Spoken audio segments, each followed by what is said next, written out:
প্রিয় শিক্ষার্থী বন্ধুরা, আমরা তোমাদের আরো একটি অ্যাডমিশন ক্লাস নিয়ে হাজির হলাম। আজকে তোমাদের সবথেকে সোজা অধ্যায়, জুলজির সবথেকে সোজা অধ্যায়, যেটা হচ্ছে কি মানবশারী তত্ত্বের বজ্র এবং নিষ্কাশন অধ্যায়টা পড়ব। তো এই অধ্যায়টা থেকে প্রশ্ন আসলেও মানে খুব জটিল যে প্রশ্ন আসে এমনটা না, খুব ছোট ছোট প্রশ্ন আসে, অনেক পড়া আছে, বাট পড়াটাকে আমরা কি করবো, মিনিমাইজ করব।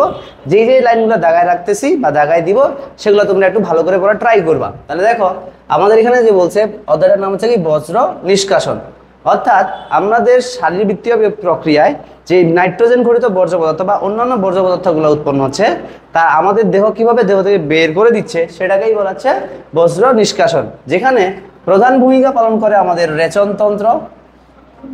রেচনতন্ত্র এবং বাকি কিছু সহকারী রেচন অঙ্গ আছে যারা আমাদের রেচনে সাহায্য করে। ঠিক আছে, দেখো আমরা এটা অধ্যায় শুরু করার আগে এই ছবিটা একটু তোমরা দেখো ভালো করে, যে একজন মানুষ প্রতিদিন কতটুকু 1600 মিলিলিটার পানি গ্রহণ করে, আবার 2600 মিলিলিটার পানি গ্রহণ করে, আবার 2600 মিলিলিটার পানি দেহ থেকে বের করে দেয়। এখন তুমি হিসাব করো যে কিভাবে সে 2600 মিলিলিটার পানি গ্রহণ করতেছে। দেখো আমরা যে পানি পান করি, এই পান করি ডেইলি মূলত কত 1450 মিলিলিটার, এবং খাদ্য থেকে আমরা পাচ্ছি কতটুকু, আমরা যে খাবারগুলো খাই তাদের ভিতরেও কি থাকে, পানি থাকে, সেখান থেকে পাচ্ছি কত 800 মিলিলিটার। এবং কেন্দ্রীয় শোষণ তোমরা সবাই পড়ছো, আমাদের কোষের ভিতরে কি হয়, এই যে গ্লুকোজের জারণ ঘটে C6H12O6, তাকে আমরা অক্সিজেন দ্বারা যদি জারণ ঘটাই তাহলে কি হয়, কার্বন ডাইঅক্সাইড, পানি এবং কি এটিপি উৎপন্ন হয়, তাই না? এইখানে যে পানিটা উৎপন্ন হচ্ছে কোষের ভিতরে প্রতিদিন শ্বসন প্রক্রিয়া প্রায় 300 মিলিলিটার পানি উৎপন্ন হয়। আমরা যদি এই 3 ধরনের পানি যোগ করি তাহলে আমাদের যোগফল কত আসে, 2600 মিলিলিটার। আবার দেখো আমাদের দেহ থেকে আবার পানি বের হয়ে যায়। কিভাবে পানি বের হচ্ছে, যার মধ্যে একটা আছে প্রতিদিন পানিতে অশ্রু সামান্য। এখন দেখো অশ্রু কখন হয়, একটা মানুষ যখন কান্দে, তারপর তো ছেলেরা বেশি কান্দে না, মেয়েরা হুটহাট করে কাঁদে, সেক্ষেত্রে মেয়েদের অশ্রুর পরিমাণটা একটু কি থাকে, বেশি থাকে, কিন্তু ছেলেরা মারাত্মক দর্দ নেই হতা। ঠিক আছে, এখন দেখো যে এরপর আমরা কথা বলবো বলে না, আমরা যখন শ্বাস প্রশ্বাস নেই, এই শ্বাস প্রশ্বাসের সময়, কথা বলার সময় আমাদের দেহ থেকে কিছু পরিমাণ পানি বের হয়ে যাচ্ছে, যেটা কত 400 মিলিলিটার, এবং দেহের ঘামের মাধ্যমে বের হচ্ছে পানি কতটুকু 600 মিলিলিটার, এবং মূত্রের মাধ্যমে একজন মানুষ এভারেজ মূত্র ত্যাগ করে কতটুকু 1500 মিলিলিটার, আর মলের মাধ্যমে কত যাচ্ছে 100 মিলিলিটার। তাহলে টোটাল যদি আমরা যোগ করি সবগুলা মিলে আবার কত হবে 2600 মিলিলিটার। অর্থাৎ মানুষের পানি গ্রহণ এবং ত্যাগ করার পরিমাণটা দুইটাই কি সমান। এবার আমরা আসি যে আমাদের দেহে যে বর্জ্য পদার্থগুলো উৎপন্ন হচ্ছে এইটা কিভাবে নিষ্কাশন হচ্ছে সেইগুলো নিয়ে আলোচনায় আসি। তাহলে মনে রাখবা, যে প্রক্রিয়ায় আমাদের দেহ থেকে নাইট্রোজেন ঘটিত বর্জ্য পদার্থ বের হয়ে যায় তাকে আমরা বলি কি, রেচন। ঠিক আছে, যে প্রক্রিয়ায় নাইট্রোজেন ঘটিত বর্জ্য পদার্থগুলো আমাদের দেহ থেকে বের হয়ে যায় তাকে আমরা বলি কি, রেচন। আর এই রেচনের সবথেকে সাহায্য করে কি, আমাদের রেচন অঙ্গ হচ্ছে কোনটা, বৃক্ক। কারণ রেচনের মাধ্যমে আমরা দেহ থেকে যেই পদার্থগুলো বের করে দিই তাদেরকে বলি কি, রেচন পদার্থ। এই রেচন পদার্থের মধ্যে কি কি আছে, মানুষের প্রধান রেচন পদার্থ হচ্ছে কি ইউরিয়া, অ্যামোনিয়া, ইউরিক অ্যাসিড এবং ইউরোক্রোম। ঠিক আছে, এর পরের পেজে আমরা যাই। এই পরের পেজটা যদি আমরা দেখি, এখানে কিছু কথা লেখা আছে। এই যে দেখো মানুষের দেহে বিভিন্ন রেচন পদার্থ, মানুষের দেহে বিভিন্ন রেচন পদার্থের মধ্যে আমরা কতগুলো ক্যাটাগরিতে ভাগ করছি। কিছু রেচন পদার্থ আছে নাইট্রোজেন ঘটিত, কিছু আছে পিত্তরঞ্জক, ঘাম, কার্বন ডাইঅক্সাইড, এগুলো হচ্ছে রেচন, মানে আমাদের দেহের বর্জ্য উপাদান। ঠিক আছে, যেটাকে আমাদের দেহ থেকে বের করতে হবে।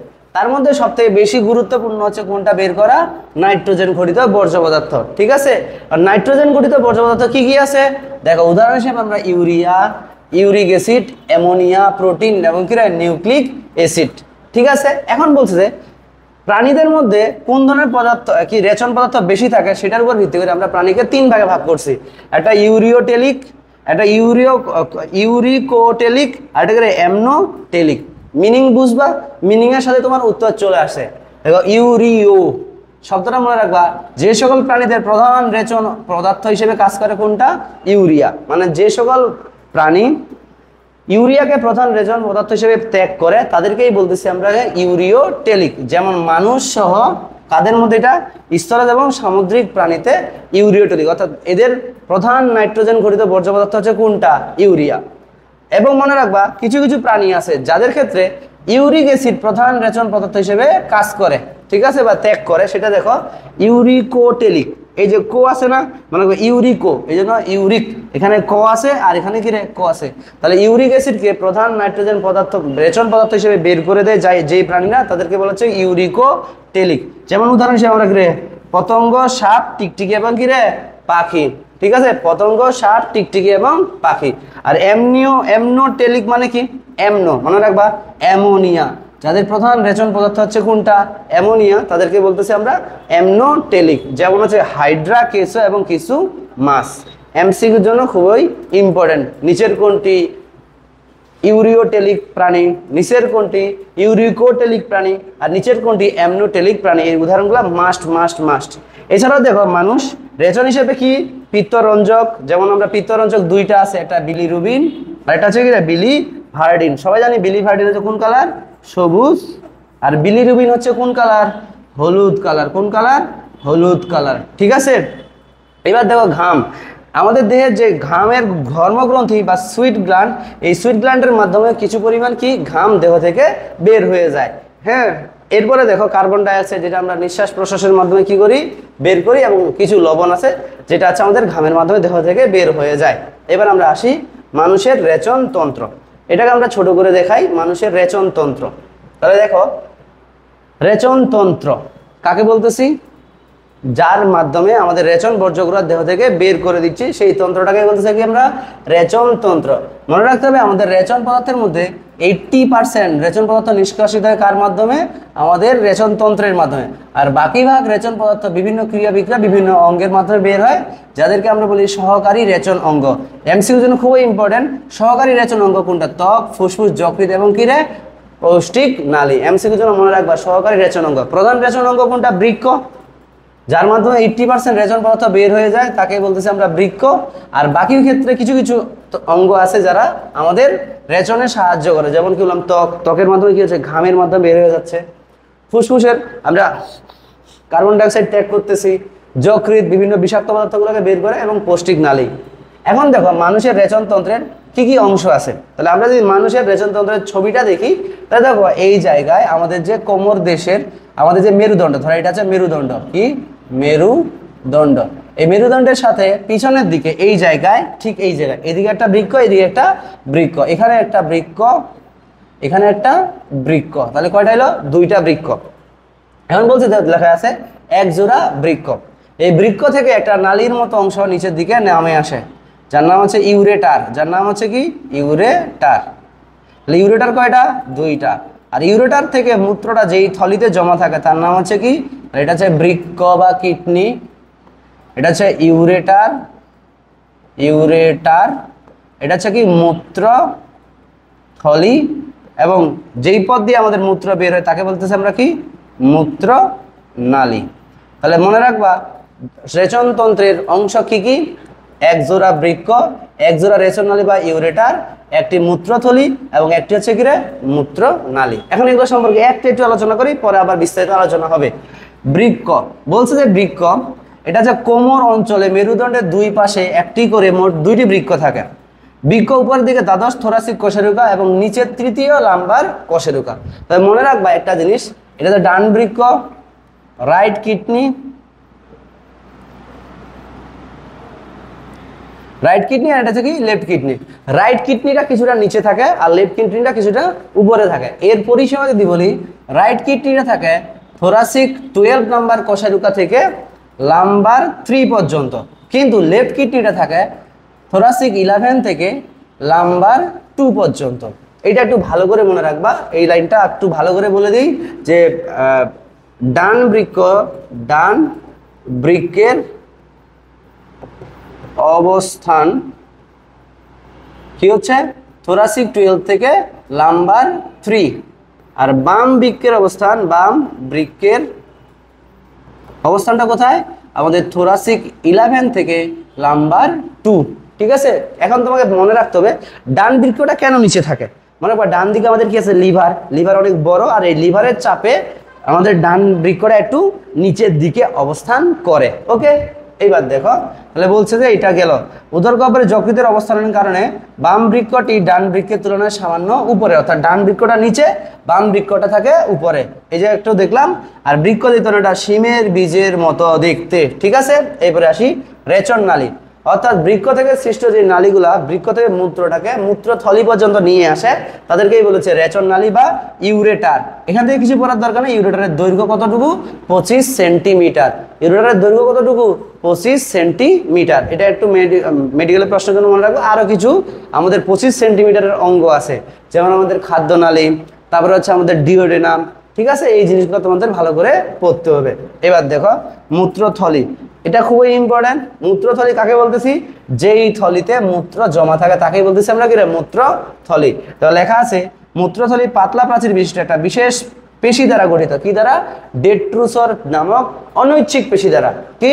ডেট্রুসর নামক অনৈচ্ছিক পেশি। এখন পেশিটার নাম ডেট্রুসর, অনৈচ্ছিক মানে কি? এটার সংকোচন প্রসারণ নিজের ইচ্ছাধীন নয়, ঠিক আছে। এটা 3 কোণাকার থলি বিশেষ, এটার সংকোচন প্রসারণ ক্ষমতা সম্পন্ন এবং মূত্রথলির ধারণ ক্ষমতা, এটা খুবই ইম্পর্টেন্ট এমসিকিউ এর জন্য। মূত্রথলির ধারণ ক্ষমতা কতটুকু? 700 থেকে 750 মিলিলিটার। কিন্তু যখন আমার মূত্রথলিতে 280 থেকে 320 মিলিলিটার মূত্র জমা হবে তখন আমার ফার্স্ট মূত্র ত্যাগের ইচ্ছা জাগে। তাহলে কি বললাম? 280 থেকে 320 মিলিলিটার যুক্ত হলে পানি মূত্র জমা হইলে সেখানে ফার্স্ট আর্টস বলতে কি? প্রথম মূত্র ত্যাগের ইচ্ছা জাগে। এবার আমার মূত্র ত্যাগের ইচ্ছা জাগছে, আমি করতেও পারি না করতেও পারি, ঠিক আছে কি না? তাহলে এরপরে যখন 500 মিলিলিটার জমা হয়ে যাবে, 500 মিলিলিটার, তখন মনে রাখবা পেইনফুল আর্চ মানে কি? 500 মিলিলিটার জমা রাখছো। অনেকে আছে না যে ইচ্ছা হয়েছে বাট কোনো কারণে ধরো বাজে আছে, ট্রাভেল করতেছে, নামার অবস্থা নাই, তখন দেখবা পেইন হওয়া শুরু করে। কখন? কতটুকু? মূত্রথলিতে যদি 500 মিলিলিটার মূত্র জমা হয়। এখন তার ধারণ ক্ষমতা 700 থেকে 750, কিন্তু যেহেতু এটা একটা পেশি, তার যত দিবা তার একটু বাড়বে। কিন্তু যখন এখানে কি হবে 1000 মিলিলিটার বা 1 লিটার জমাবে তখন মনে রাখবা এটা ব্লাস্ট মারবে, ব্লাস্ট, অর্থাৎ তোমার মূত্রথলি সব একদম ব্লাস্ট হয়ে শেষ, ঠিক আছে। তাহলে এটুকু মনে রাখবা। মূত্রথলি কি কি? মূত্রথলি ডেট্রুসর নামক অনৈচ্ছিক পেশি দ্বারা গঠিত, যার ধারণ ক্ষমতা আছে কি 700 থেকে 750 মিলিলিটার। 280 থেকে 300 মিলিলিটার যুক্ত জমা হইলে প্রথম মূত্র ত্যাগের ইচ্ছা জাগে। 500 মিলিলিটার জমা হইলে আমার মূত্রথলিতে পেইন শুরু হয়, এবং যদি 1000 মিলিলিটার হয় আমার ব্রুশ মানে কি? তোমার মূত্রথলি ব্লাস্ট হয়ে যাবে। ওকে, সুতরাং সময়ের কাজ সময়ে করবা, যখন ইচ্ছা হবে তখনই করে ফেলবা, ঠিক আছে। পড়ার সময় পড়া, খেলার সময় খেলা, খাওয়ার সময় খরা, ঘুমের সময় ঘুম, আর ত্যাগের ইচ্ছার সময় ত্যাগ করে ফেলবা। ওকে, এবার যাই আমরা মূত্র নালী বা ইউরেথ্রা। এখন বলছে যে এই যে মূত্র থলি থেকে আমরা যখন মূত্র ত্যাগের ইচ্ছা জাগে, মূত্র যে দিক দিয়ে বের হয়ে যাচ্ছে সেটাকে বলে মূত্র নালী। তাহলে লেখা আছে পুরুষের মূত্রথলির পশ্চাৎ প্রান্ত থেকে মূত্রনালী উৎপন্ন হয় এবং লিঙ্গের মাধ্যমে এটা অগ্রসর হয়ে শেষ পর্যন্ত একটি ছিদ্রের মাধ্যমে বাইরে উন্মুক্ত হয়। প্রাপ্তবয়স্ক পুরুষের বেলায় এটার দৈর্ঘ্য হচ্ছে কত? 18 থেকে 19 সেন্টিমিটার। বাট মহিলাদের ক্ষেত্রে মনে রাখবা তাদের মূত্রনালী এবং কি বলে প্রজনন নালী আলাদা, ঠিক আছে। তো তাদের মূত্রনালীর দৈর্ঘ্য মাত্র কত? 3.5 থেকে 4 সেন্টিমিটার, ঠিক আছে। পুরুষদের ক্ষেত্রে বীর্য এবং হচ্ছে কি মূত্র একই নালী পথে বের হলেও মহিলাদের ক্ষেত্রে কিন্তু প্রজনন নালী আলাদা আর হচ্ছে কি মূত্রনালী আলাদা। ওকে, এটা গেল আমাদের গঠন। এরপরে আমরা যে জিনিসটা যাব সেটা হচ্ছে কি বৃক্কের গঠন এবং কাজ। এই যে বৃক্কের গঠন এবং কাজ, এটাকে আমরা ছোট করেই দেখাই। আচ্ছা, এখানেই দেখাই বৃক্কের গঠনটা। যদি আমরা বলতে চাই, আগে রিডিং দেওয়ার আগে আমরা হোয়াইট বোর্ডে একটু দেখে নিই বৃক্কটা কিরকম, ঠিক আছে। বৃক্কটা দেখতে অনেকটা এরকম শিমের বীজের মতো, ঠিক আছে, বা পাঁচের মতো বলতে পারো। এর একটা অংশ আছে অবতল আর একটা অংশ হচ্ছে কি উত্তল। এই অবতল অংশটাকে বলি আমরা হাইলাম। কি বলি? হাইলাম। আর এই অবতল হাইলাম দিয়ে কিছু অংশ বৃক্কের ভিতরে প্রবেশ করে আর কিছু অংশ বৃক্ক থেকে বের হয়ে যায়। কে কে ভিতরে প্রবেশ করে, কে কে বের হয়, এটা একটু পরে দেখতেছি। মনে রাখবা ঈশা নামের একটা খারাপ মেয়ে আছে। ঈশা খারাপ, দুষ্টু প্রকৃতির, তাকে আমরা কি বের করে দিব? ঈশাকে বের করো, ঈশাকে বের করো। তাহলে কি কি বের করলাম? ইতে হচ্ছে ইউরেটার আর শত হচ্ছে কি শিরা। তাহলে এখান থেকে ইউরেটার এবং কি হয় শিরা বের হয়ে যায়, ঠিক আছে। এখন ভিতরে প্রবেশ করে কে? সাধু। সাধু ব্যক্তি, ভালো মানুষ, সাধুকে প্রবেশ করাও, প্রবেশ করাও। তাহলে সাথে আছে স্নায়ুকোষ, আর ধতে হচ্ছে কি? ধমনী। সাথে স্নায়ুকোষ আর ধতে হচ্ছে কি? ধমনী। অর্থাৎ দেখো আমরা যদি এইভাবে দেখাই যে হচ্ছে আমাদের সবার এখানে থাকে হচ্ছে কি? আমাদের আর্টারি যেটা প্রবেশ করে, আর ভেইন যেহেতু নীল কালার, তাহলে আমরা নীল কালার দিয়ে দেখাই ভেইন। এই ভেইন হচ্ছে বাইরে বের, এটা তীর চিহ্ন এরকম, আর লালটা এদিকে এরকম। আর এখানে হচ্ছে স্নায়ুকোষ বলতে পারো, স্নায়ুকোষগুলোকে আমরা হলুদ কালার দিয়ে দিতে পারি। হলুদ কালার স্নায়ুকোষ এরকম আছে। আর এটা হচ্ছে কি? ইউরেটার। এটাকে এভাবে মনে রাখতে পারো, উপর থেকে নিচের দিকে ভাপ, ভি এ পি। ভিতে আছে ভেইন, এতে আর্টারি, আর সবার নিচে থাকে কি? পেলভিস বা ইউরেটার। ঠিক আছে, এখন ধরো এই গেল হাইলামের কথা। হাইলাম কি বললাম? বৃক্কের অবতল অংশকে বলা হয় হাইলাম, এবং এই হাইলামের ভিতর দিয়ে ভিতরে প্রবেশ করে ধমনী এবং হচ্ছে কি? স্নায়ুকোষ। আর বের হচ্ছে কে? ভেইন এবং কি? ইউরেটার। ওকে, এখন ধরো আমরা এই জায়গায় যদি জিনিসটা ক্লিয়ার করি যে বৃক্কের ভিতরে যদি যাই, আমরা একটা ছবি অঙ্কন করে ফেলি, তাহলে আমরা ভিতরে কি কি দেখতে পাচ্ছি। আর একটা জিনিস বলে রাখি যে বৃক্ক একটা পাতলা আবরণ দ্বারা আবৃত থাকে। বৃক্ক একটা পাতলা আবরণ দ্বারা আবৃত থাকে, যে আবরণের নাম হচ্ছে গ্লিসন্স ক্যাপসুল। এর নাম কি? Glisson's capsule. Glisson's capsule. ঠিক আছে, দেখো আমাদের আবরণগুলো মনে রাখা খুবই দরকার, খুবই ইম্পর্টেন্ট। ধরো আমরা মস্তিষ্কের আবরণ, মস্তিষ্ক, মস্তিষ্কের আবরণ কি থাকে? আমরা জানি মেনেনজেস, মেনেনজেস। ঠিক আছে, তারপরে যদি আমরা বলি ফুসফুস, ফুসফুসের আবরণ নাম কি? ফুসফুস। ফুসফুসের আবরণ নাম হচ্ছে কি রে? প্লুরা। হ্যাঁ, তারপরে হৃৎপিণ্ড, হৃৎপিণ্ডের আবরণ কি? হৃৎপিণ্ড। হৃৎপিণ্ডের আবরণের নাম হচ্ছে আমাদের কি? হৃৎপিণ্ডের আবরণের নাম হলো আমরা পেরিকার্ডিয়াম, পেরিকার্ডিয়াম। ঠিক আছে, আর হচ্ছে আমাদের কি হইলো? যেটা বৃক্ক, বৃক্কের আবরণ হচ্ছে কি? বৃক্কের আবরণটার নাম হচ্ছে ক্যাপসুল, ক্যাপসুল। ঠিক এরকম যকৃৎ, যকৃতের আবরণটার নাম হচ্ছে কি রে? Capsule. Glisson, Glisson capsule. Okay, দুইটারই সেম। এখন ধরো আমরা যেটা পড়তে যাচ্ছি সেটা হচ্ছে কি? বৃক্কের অন্তর গঠন। বৃক্কের ভিতরে কি কি থাকে এটাকে আমরা সরাই এই সাইডে নিয়ে যাই। ঠিক আছে, আমরা বৃক্কের অন্তর্গঠনটা দেখি। বৃক্কের অন্তর্গঠনে কি পাচ্ছি? এই যে বৃক্ক, আমার চিত্র অতটা ভালো না, আগেই বলে রাখতেছি, তোমরা একটু কনসিডার করে নিবা। তো বৃক্কের যদি আমরা বাইরের দিকের একটা অংশ দেখি, এই বাইরের দিকের অংশটাকে আমরা বলি কর্টেক্স, অর্থাৎ ক্যাপসুলের কাছাকাছি অংশটা, আমাদের ক্যাপসুলের কাছাকাছি অংশটাকে বলতেছি আমরা কর্টেক্স। আর এই ভিতরের অংশটাকে বলি আমরা মেডুলা। ভিতরের অংশটাকে আমরা কি বলতেছি? মেডুলা। এবার এই কর্টেক্স এবং মেডুলার এই সংযোগ স্থলে এখানে কতগুলা? 8 থেকে 18টা পিরামিডের মতো অংশ থাকে। কিসের মতো? পিরামিডের মতো অংশ থাকে, যাকে বলা হয় কি? Renal pyramid. এর নাম কি?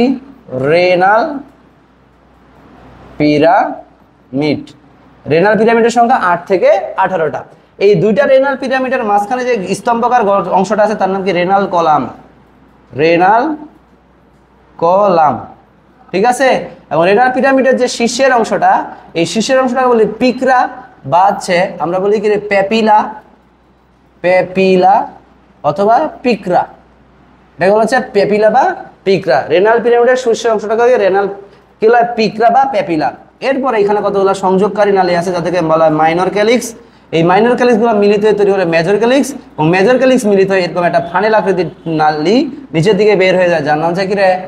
পেলভিস। এই জিনিসগুলো আমরা একটা বৃক্কের মধ্যে দেখতে পাই। ওকে, তাহলে সেম পড়াটা আমরা একটু বইয়ের সাথে মিলাই নিই। তাহলে দেখো আমরা যদি একটু মিলাই, সেখানে কি বলছে? যে বাহ্যিক গঠন। প্রথমে আসে আমরা বাহ্যিক গঠন। তাহলে লেখা আছে প্রত্যেকটা বৃক্ক নিরেট চাপা দেখতে পারেন একটা শিমের বীজের মতো লালচে রঙের। ঠিক আছে, এর দৈর্ঘ্য হচ্ছে কত?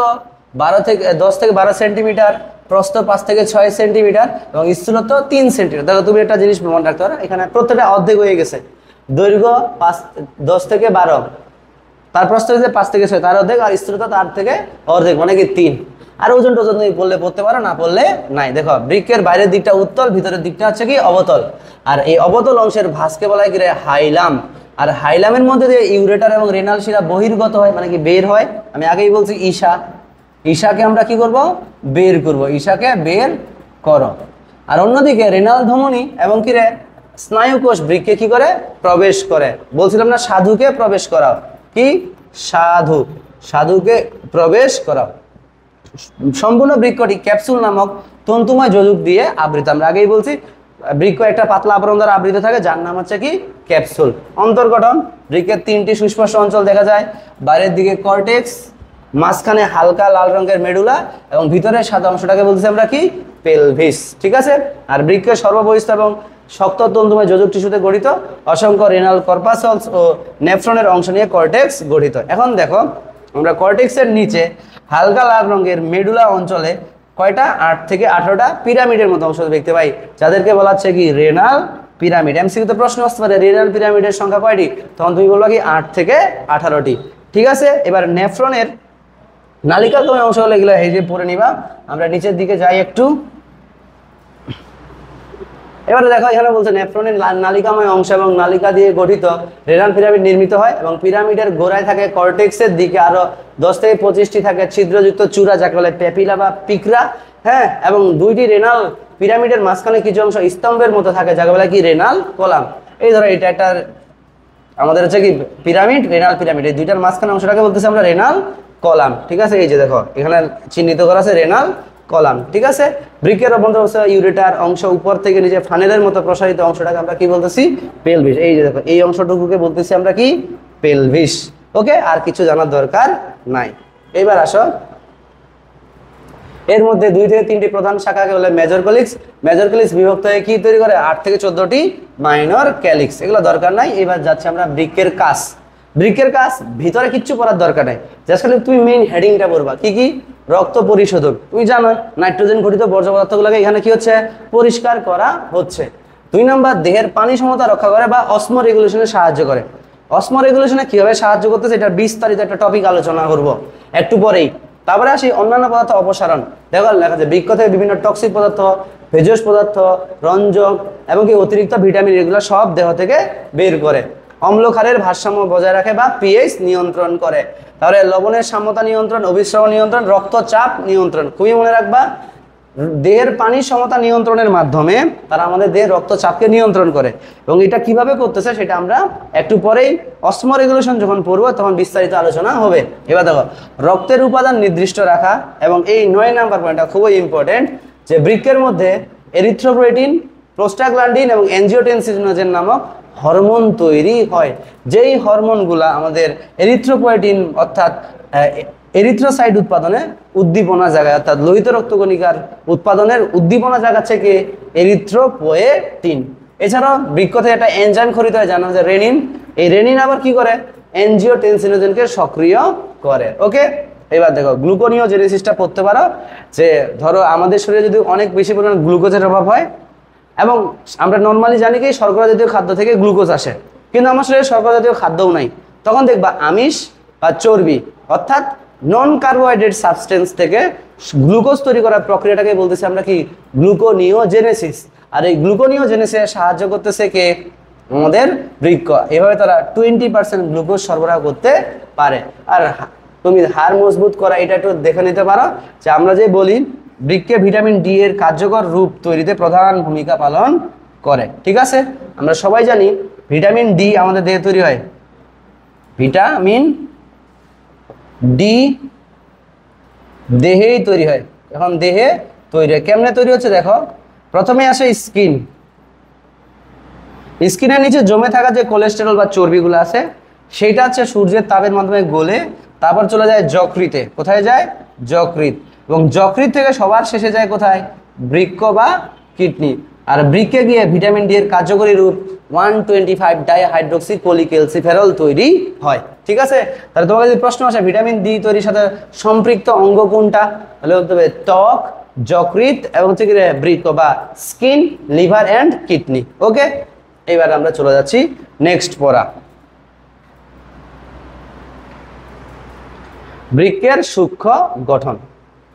ঠিক আছে, বৃক্কের সূক্ষ্ম গঠনটা পড়ানোর জন্য আমি তোমাদের একটা জিনিস আগে ছবির মাধ্যমে দেখাই ফেলি, তারপর এটা আমরা আবার রিডিং পড়বো না, ঠিক আছে। তাহলে দেখো বৃক্কের সূক্ষ্ম গঠন, বৃক্কের সূক্ষ্ম গঠন অর্থাৎ বৃক্ককে যদি আমরা অনুবীক্ষণ যন্ত্র নিচে দেখি তাহলে কি পাবো, মনে রাখবা বৃক্কের কার্যকরী একককে বলেছে নিউরন। কি বলেছে? নিউরন বলতেছি, ম্যান ইজ মর্টাল, মানুষ মাত্রই ভুল, নিউরন না, এটা হচ্ছে কি নেফ্রন, ঠিক আছে, নেফ্রন। বৃক্কের কার্যকরী একককে আমরা কি বলতেছি? নেফ্রন, ঠিক আছে। এই নেফ্রনের দুইটা অংশ, কয়টা অংশ? দুইটা। একটা হচ্ছে আমার রেনাল কর্পাসলস, রেনাল কর্পাসলস, রেনাল কর্পাসলস বা যার আরেকটা নাম হচ্ছে মালপিজিয়ান অঙ্গ, মালপিজিয়ান অঙ্গ, ঠিক আছে। এখন 2 নাম্বার আছে কি রেনাল টিউবুল, রেনাল টিউবিউল। এই রেনাল টিউবিউলের বলতে নালীর মতো অংশ। তাহলে রেনাল কর্পাসুস আবার দুইটা অংশ নিয়ে গঠিত, কয়টা অংশ? দুইটা। একটা গ্লোমেরুলাস, গ্লোমেরুলাস,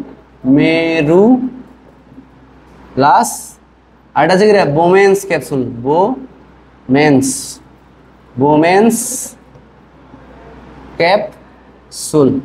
আর 3 ধরনের রেনাল টিউবিউল পাই আমরা। কয় ধরনের রেনাল টিউবিউল পাই? 3 ধরনের।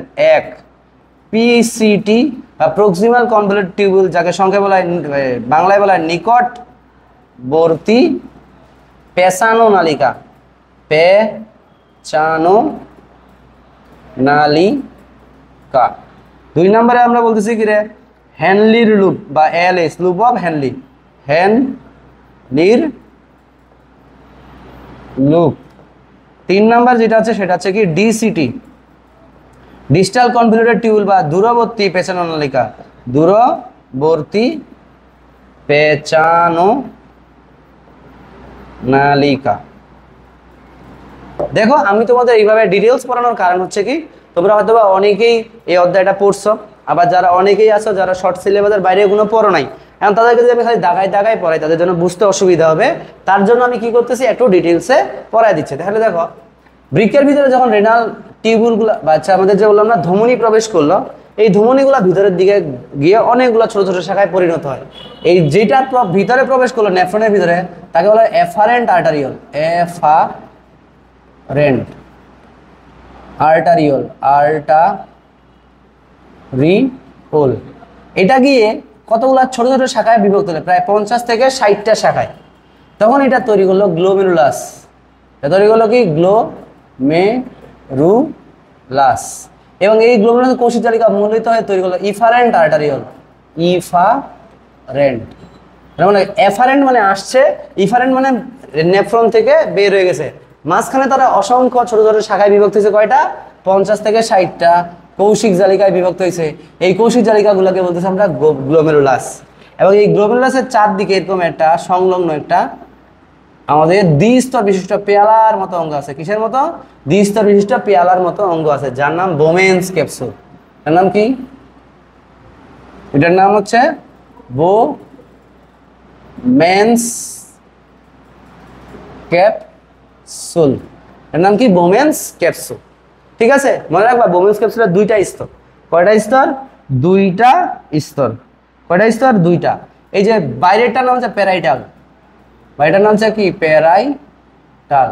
একদম গ্লোমেরুলাস সংলগ্ন যেটা আছে তার নাম হচ্ছে কি? ভিসেরাল। গ্লোমেরুলাস সংলগ্ন অংশটাকে ভিসেরাল। এবং ভিসেরাল কোষে কতগুলো আঙ্গুলের মতো অভিক্ষেপ যুক্ত কতগুলো কোষ থাকে, আঙ্গুলের মতো অভিক্ষেপ যুক্ত কতগুলো তার নাম হচ্ছে পোডোসাইট। পোডোসাইট এমসিকিউতে প্রশ্ন আসতে পারে, পোডোসাইট কোথায় অবস্থান করে? তখন তুই বললা ভিসেরাল স্তরে। কোথায়? বোমেন্স ক্যাপসুলের ভিসেরাল স্তরে। এখন এই যে বোমেন্স ক্যাপসুল আর আমাদের কি গ্লোমেরুলাস, এই 2টাকে মিলে বলা হচ্ছে কি? রেনাল কর্পাসলস বা মালপিজিয়ান অঙ্গ। এইবারে আমরা পাবো কতগুলো নালীর মতো অংশ। এই যে বোমেন্স ক্যাপসুলের পরে আমাদের একটা পেছানো নালী আছে, এই পেছানো নালীটার নাম হচ্ছে আমাদের কি? নিকটবর্তী পেছানো নালিকা বা সংক্ষেপে পিসিটি।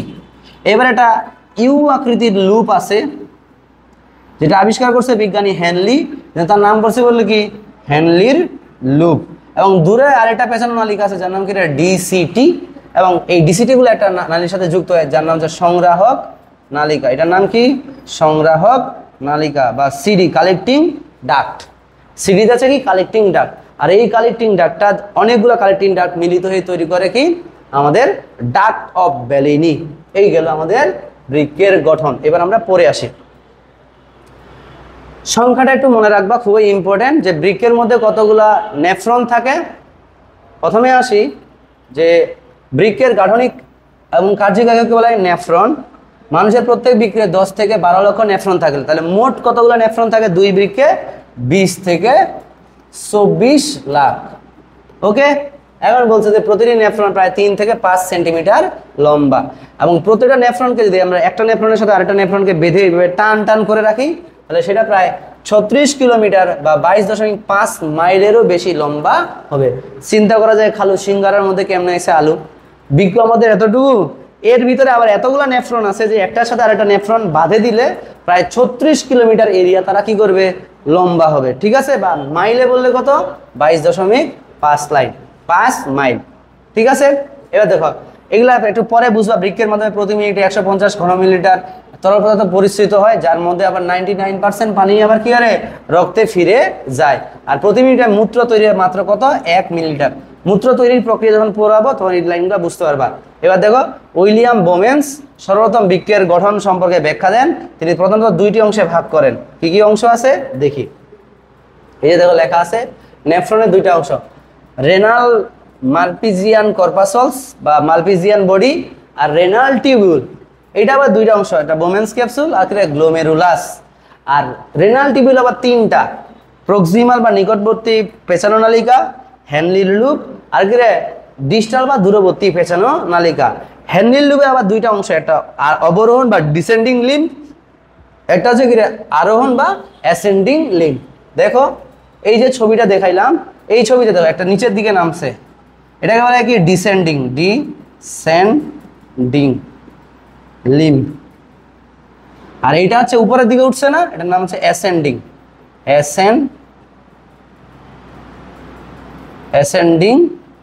লিম্ব। ওকে, এটাকে বলছি আমরা অ্যাসেন্ডিং লিম্ব। ক্লিয়ার? আশা তো করি ক্লিয়ার। ঠিক আছে, এইবার দেখো তারপরে তুমি বাকি বাদ রিডিং একটু পড়ে নিতে পারো। রেনাল কর্পাসলসের মধ্যে 2টা অংশ, বোমেন্স ক্যাপসুলটা একটু পড়ে নাও রিডিং। বোমেন্স ক্যাপসুল, রেনাল কর্পাসলসে গ্লোমেরুলাস এবং কোষী জালিকার গুচ্ছকে অবস্থিত এত মিলিমিটার ব্যাসের আইসাকার এপিথেলিয়াম দিয়ে দ্বিস্তরী পেয়ালাকার। ভালো করে মনে রাখবা, কয় স্তর? দ্বিস্তর। কিসের মতো দেখতে? পেয়ালা বা কাপের মতো দেখতে। ঠিক আছে, এবং এটা খুবই ইম্পর্টেন্ট। বোমেন্স ক্যাপসুল কোন ধরনের এপিথেলিয়ামে আবৃত? মনে রাখবো আইসাকার, যাকে আমরা ইংরেজিতে বলি স্কোয়ামাস আবরণী বা এপিথেলিয়ামে আবৃত থাকে। ঠিক আছে, এটা গ্লোমেরুলাসের সংলগ্ন অঞ্চলটাকে বলতেছি আমরা ভিসেরাল স্তর, আর বাইরের প্রাচীরটাকে বলতেছি আমরা কি? প্যারাইটাল স্তর। এবং 2 স্তরের মাঝখানে সংকীর্ণ গহ্বরকে আমরা ক্যাপসুলার স্পেস বলে থাকি। ভিসেরাল স্তরে কতগুলো পোডোসাইট নামক বিশেষ ধরনের প্রবর্ধনযুক্ত কোষ থাকে। তাহলে দেখো এই যে বলছি 2টা স্তর, এটা ভিতরের স্তর আর এটা কি রে? বাইরের স্তর। বাইরের স্তরটার নাম হচ্ছে আমাদের কি রে? প্যারাইটাল। আর এই যে ভিতরের স্তরটার নাম হচ্ছে কি? ভিসেরাল। এখানে মনে রাখবা কতগুলো প্রবর্ধনযুক্ত কোষ আছে, আর এই প্রবর্ধনযুক্ত কোষগুলোকে আমরা কি বলতেছি? পোডোসাইট। এবং মনে রাখবা আমাদের বোমেন্স ক্যাপসুল এক ধরনের আইসাকার এপিথেলিয়াম দ্বারা আবৃত থাকে। তাহলে আমরা কি বললাম? বোমেন্স ক্যাপসুলে কি কি পড়তে হবে? বোমেন্স ক্যাপসুল কয় স্তর বিশিষ্ট? 2 স্তর বিশিষ্ট। কি কি স্তরগুলোর নাম? বাইরেটার নাম প্যারাইটাল, ভিতরেরটার নাম ভিসেরাল। ভিসেরাল স্তরে কতগুলো আঙ্গুলের মতো প্রবর্ধনযুক্ত অঙ্গ থাকে, যাদেরকে বলে পোডোসাইট। এবং মাথায় রাখতে হবে এইটা দেখতে কিসের মতো? বোমেন্স ক্যাপসুল দেখতে কাপ বা পেয়ালার মতো, আমরা যে চা খাই না, এই কাপের মতো দেখতে। ঠিক আছে, এবার যাই আমরা হচ্ছে কি? গ্লোমেরুলাস কি? গ্লোমেরুলাসটা ঠিক এরকম, যে বোমেন্স ক্যাপসুলের অভ্যন্তরে ঘনিষ্ঠভাবে গ্লোমেরুলাস অবস্থান করে এবং রেনাল ধমনী থেকে সৃষ্ট একটা অন্তর্বাহী ধমনিকা এফারেন্ট আর্টারিওল বোমেন্স ক্যাপসুলে প্রবেশ করে 50 থেকে 60টার মতো কৌশিক জালিকায় বিভক্ত হয়ে গ্লোমেরুলাস গঠন করে। আর কৌশিক জালিকাগুলো মিলিত হয়ে পুনরায় আবার কি? ইফারেন্ট আর্টারিওলে পরিণত হয়। এই যে দেখো লেখা আছে, ছবিটা আমরা একটু দেখাই। আগেও আমরা দেখাইছি, তারপরে বলতেছি যে রক্তনালী থেকে আমাদের যে রেনাল টিউবিউল থেকে একটা নালীর মতো অংশ আছে, যাকে বলা কি? Efferent arteriole. এফারেন্ট মানে আসছে, সেখানে গিয়ে অনেকগুলো 50 থেকে 60টার মতো কৌশিক জালিকায় বিভক্ত হয়েছে এবং তার আবার মিলিত একটা নতুন করছে, বের হয়ে গেছে একটা নালী, তাকে বলছে ইফারেন্ট আর্টারিওল। মাথায় রাখতে হবে এফারেন্ট আর্টারিওল মোটা আর ইফারেন্ট আর্টারিওল একটু কি রে পাতলা। কেন? সেটারও কারণ আছে। পৃথিবীতে এমন কিছু জিনিস নাই যেটার কোনো কারণ নাই, ঠিক আছে? পৃথিবীতে যা কিছু এক্সিস্ট করে প্রত্যেকটারই কোনো না কোনো কারণ আছে। তাহলে দেখো এবারে হচ্ছে আমরা চলে যাচ্ছি গ্লোমেরুলাসের কাজ। গ্লোমেরুলাসের কাজ হচ্ছে কি, এটা হচ্ছে ছাকনির মতো কাজ করে, যে রক্তের মধ্যে যে বর্জ্য উপাদানগুলো আছে সেটাকে ছাকনির মতো কাজ করে কে? গ্লোমেরুলাস। এমসিকিউর জন্য মনে রাখবা, খুবই ইম্পর্টেন্ট, যে নিচের কোনটি ছাকনির মতো কাজ করে তখন তুমি বলবা গ্লোমেরুলাস। এবার আসো বৃক্কীয় নালিকা বা রেনাল টিবিউল। আমি এখানে দেখছি 3 ধরনের রেনাল টিবিউল আছে। একটা হচ্ছে নিকটবর্তী পেঁচানো নালিকা, তারপর হচ্ছে কি রে হ্যানলির লুপ, আর দূরবর্তী পেঁচানো নালিকা। এখন এগুলো তুমি একটু পড়ে নিতে পারো, একবার দুইবার, আমার মনে হয় না দরকার আছে, জাস্ট খালি মেইন হেডিংটা নিকটবর্তী পেঁচানো নালিকা, হ্যানলির লুপ আর দূরবর্তী পেঁচানো নালিকা মনে রাখবা। হ্যানলির লুপ থেকে একটা মনে রাখবা, এটা দেখতে কিসের মতো? ইউ আকৃতির, এবং বিজ্ঞানী জ্যাকব হেনলি এটা আবিষ্কার করেন বলে তার নাম অনুসারে এটার নাম দেওয়া হয়েছে কি? হ্যানলির লুপ। এটা দুইটা আছে, একটা নিম্নগামী বা ডিসেন্ডিং বাহু, আর এটা আছে কি রে ঊর্ধ্বগামী বা অ্যাসেন্ডিং বাহু। এইগুলা পড়লে যথেষ্ট, আসলে জাস্ট মেইন নামগুলা পড়লেই হয়, ঠিক আছে? এবার দেখো লাস্ট একটা লাইন আছে, যে এই যে দূরবর্তী পেঁচানো নালিকা শেষের দিকে গিয়ে কার সাথে যুক্ত হয়? কালেক্টিং ডাক্ট বা সংগ্রাহক নালিকার সাথে যুক্ত হয়, আর কয়েকটি সংগ্রাহক নালী মিলিত হয়ে ডাক্ট অফ বেলেনি গঠন করে। এমসিকিউর জন্য প্রশ্ন আসতে পারে। রেনাল টিবিউলের কাজ হচ্ছে কি? বিভিন্ন ধরনের উপাদানকে নিঃসরণ এবং শোষণ করা, ঠিক আছে? এবার দেখো আমরা ওগুলো সব পড়বো। এবার হচ্ছে নেফ্রনের প্রকারভেদ। দেখো একটু বলে রাখি, এটা হচ্ছে আগের এডিশনের বইয়ের ছবি, বাট বর্তমান এই 2024 সালে যে এই প্রশ্নটা আছে সেখানে নেফ্রনকে আমরা দুইটা ভাগে ভাগ করছি। একটা হচ্ছে সুপারফিশিয়াল, আর এটা হচ্ছে কি জাক্সটা মিডুলারি। মিড কর্টিক্যালটা তারা বাদ দিছে। আমাদের গাজী আজমল স্যারের বইয়ে জানি না মানে প্রতিবারই এরকম কেন হয়, প্রতিবারই তার চেঞ্জ করা লাগে, আর প্রতিবারই এমন এমন জায়গায় চেঞ্জ করে যেটা আসলে চেঞ্জ করার মতো না, ঠিক আছে? আমরা মেডিকেলে যে পড়ি, মেডিকেলে 3 প্রকারই পড়ি, সেটা সুপারফিশিয়াল, মিড কর্টিক্যাল, আর এটা কি জাক্সটা মিডুলারি। তাহলে আমরা পড়ে আসি সুপারফিশিয়াল মানে কি? সুপারফিশিয়াল মানে ভাসমান। আমি এখন প্রশান্ত মহাসাগরে আছি, এই যে উপরে সাঁতার কাটতেছি, উপরে যে সাঁতার কাটতেছি এটা হচ্ছে কি সুপারফিশিয়াল। আর যখন আমি ডুব দিব, এই ডুবটাকে বলতেছি ডিপ, যেখানে আমরা জাক্সটা মেডুলারি পাবো, ঠিক আছে? সুপারফিশিয়াল বলছে এইসব নেফ্রন বৃক্কের কর্টেক্সের পরিধির 1 মিলিমিটারের মধ্যে অবস্থিত। ধরো এইটা আমার বৃক্ক, এই যে আমরা কর্টেক্স বলছি না, এই কর্টেক্সের 1 মিলিমিটারের মধ্যে প্রায় যেই নেফ্রনগুলো থাকে তাদেরকেই বলতেছি আমরা কি? সুপারফিশিয়াল। এবং এরা কত পার্সেন্ট? 85% নেফ্রন হচ্ছে কি সুপারফিশিয়াল। এখন দেখো জাক্সটা মেডুলারি আমরা কাকে বলতেছি? মনে রাখবা কর্টেক্স এবং মেডুলার সংযোগ স্থলে এই জায়গায় কতগুলো নেফ্রন থাকে, তখন তাকে বলছি আমরা জাক্সটা মেডুলারি, ঠিক আছে? আর এখানে আমরা 10% না পড়ে কি পড়বো? 15% পড়বো। ওকে, তাহলে আমরা মিড কর্টিক্যালটাকে কি দিচ্ছি? বাদ। তাহলে নেফ্রন কয় প্রকার? অবস্থান অনুসারে 2 প্রকার, সুপারফিশিয়াল আর এটা হচ্ছে কি জাক্সটা মেডুলারি। সুপারফিশিয়াল 85% আর জাক্সটা মেডুলারি হচ্ছে কত? 15%। ওকে, এবার দেখো নেফ্রনের কাজ। নেফ্রনের কাজ খালি মেইন হেডলাইনটা পড়বা, আমরা যখন এটার ফাংশন পড়বো তখন বুঝতে পারবা। পরিশ্রুতকরণ বা ফিল্ট্রেশন, ওই যে দেখো প্রোটিন ছাড়া প্রায় সকল উপাদানকে ছাঁকনির মাধ্যমে বের করে দেয় গ্লোমেরুলাস দিয়ে। পুনরায় শোষণ, বৃক্কীয় নালিকাগুলোতে আবার এগুলোকে শোষিত হয়। তারপরে হচ্ছে নালিকাকার ক্ষরণ, ঠিক আছে? এখান থেকে বিভিন্ন ধরনের বর্জ্য পদার্থ, সালফার যৌগ, ক্রিয়েটিনিন এবং কয়েক প্রকার জৈব অ্যাসিড রক্তস্রোত থেকে নালিকার গহ্বরে প্রবেশ করে, এটাকে ক্ষরণ। তারপরে আসি নতুন পদার্থ সৃষ্টি। এখানে কিছু কিছু নতুন পদার্থ সৃষ্টি হয়, যেমন অজৈব ফসফেট, অ্যামোনিয়া, হিপুরিক অ্যাসিড সৃষ্টির মাধ্যমে রক্তনালীর গহ্বরে যুক্ত হয়। এখন এই জায়গাটা একটু ইম্পর্ট্যান্ট যে তোমার পড়ার জন্য, যে নেফ্রনের বিভিন্ন অংশ এবং তাদের কাজ। তো এটা আমি আগেও পড়াই ফেলছি, তোমরা প্রত্যেকটার কাজ একটু তোমরা বক্সটা মনোযোগ দিয়ে পড়ে ফেলতে পারো। এবার আসি রেচনের শারীরবৃত্তীয়। রেচনের শারীরবৃত্তীয় মানে কি? অর্থাৎ আমাদের শরীরের থেকে কিভাবে নাইট্রোজেন ঘটিত বর্জ্য পদার্থগুলোকে বের করে দিচ্ছি। তো এই শারীরবৃত্তীয় প্রক্রিয়াটাকে আমরা 2টা স্টেপে ভাগ করি। একটা নাইট্রোজেন ঘটিত বর্জ্য পদার্থ উৎপাদন করা, আরেকটা আছে কি মূত্র তৈরি করা। তাহলে দেখো আমাদের মানুষের দেখো আমিষ জাতীয় খাদ্য বিভাগের ফলে নাইট্রোজেন ঘটিত বর্জ্য পদার্থ উৎপন্ন হয়।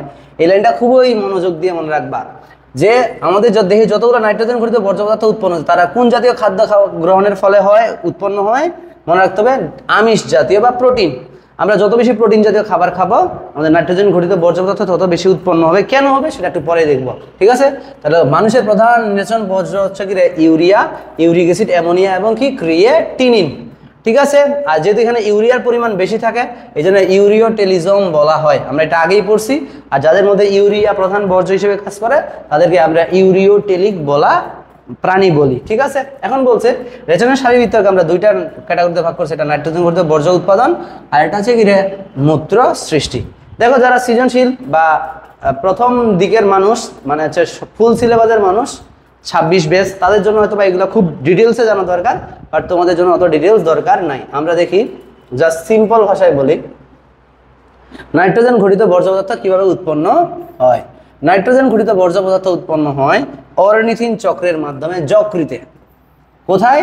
যকৃতে। কোন চক্রের মাধ্যমে?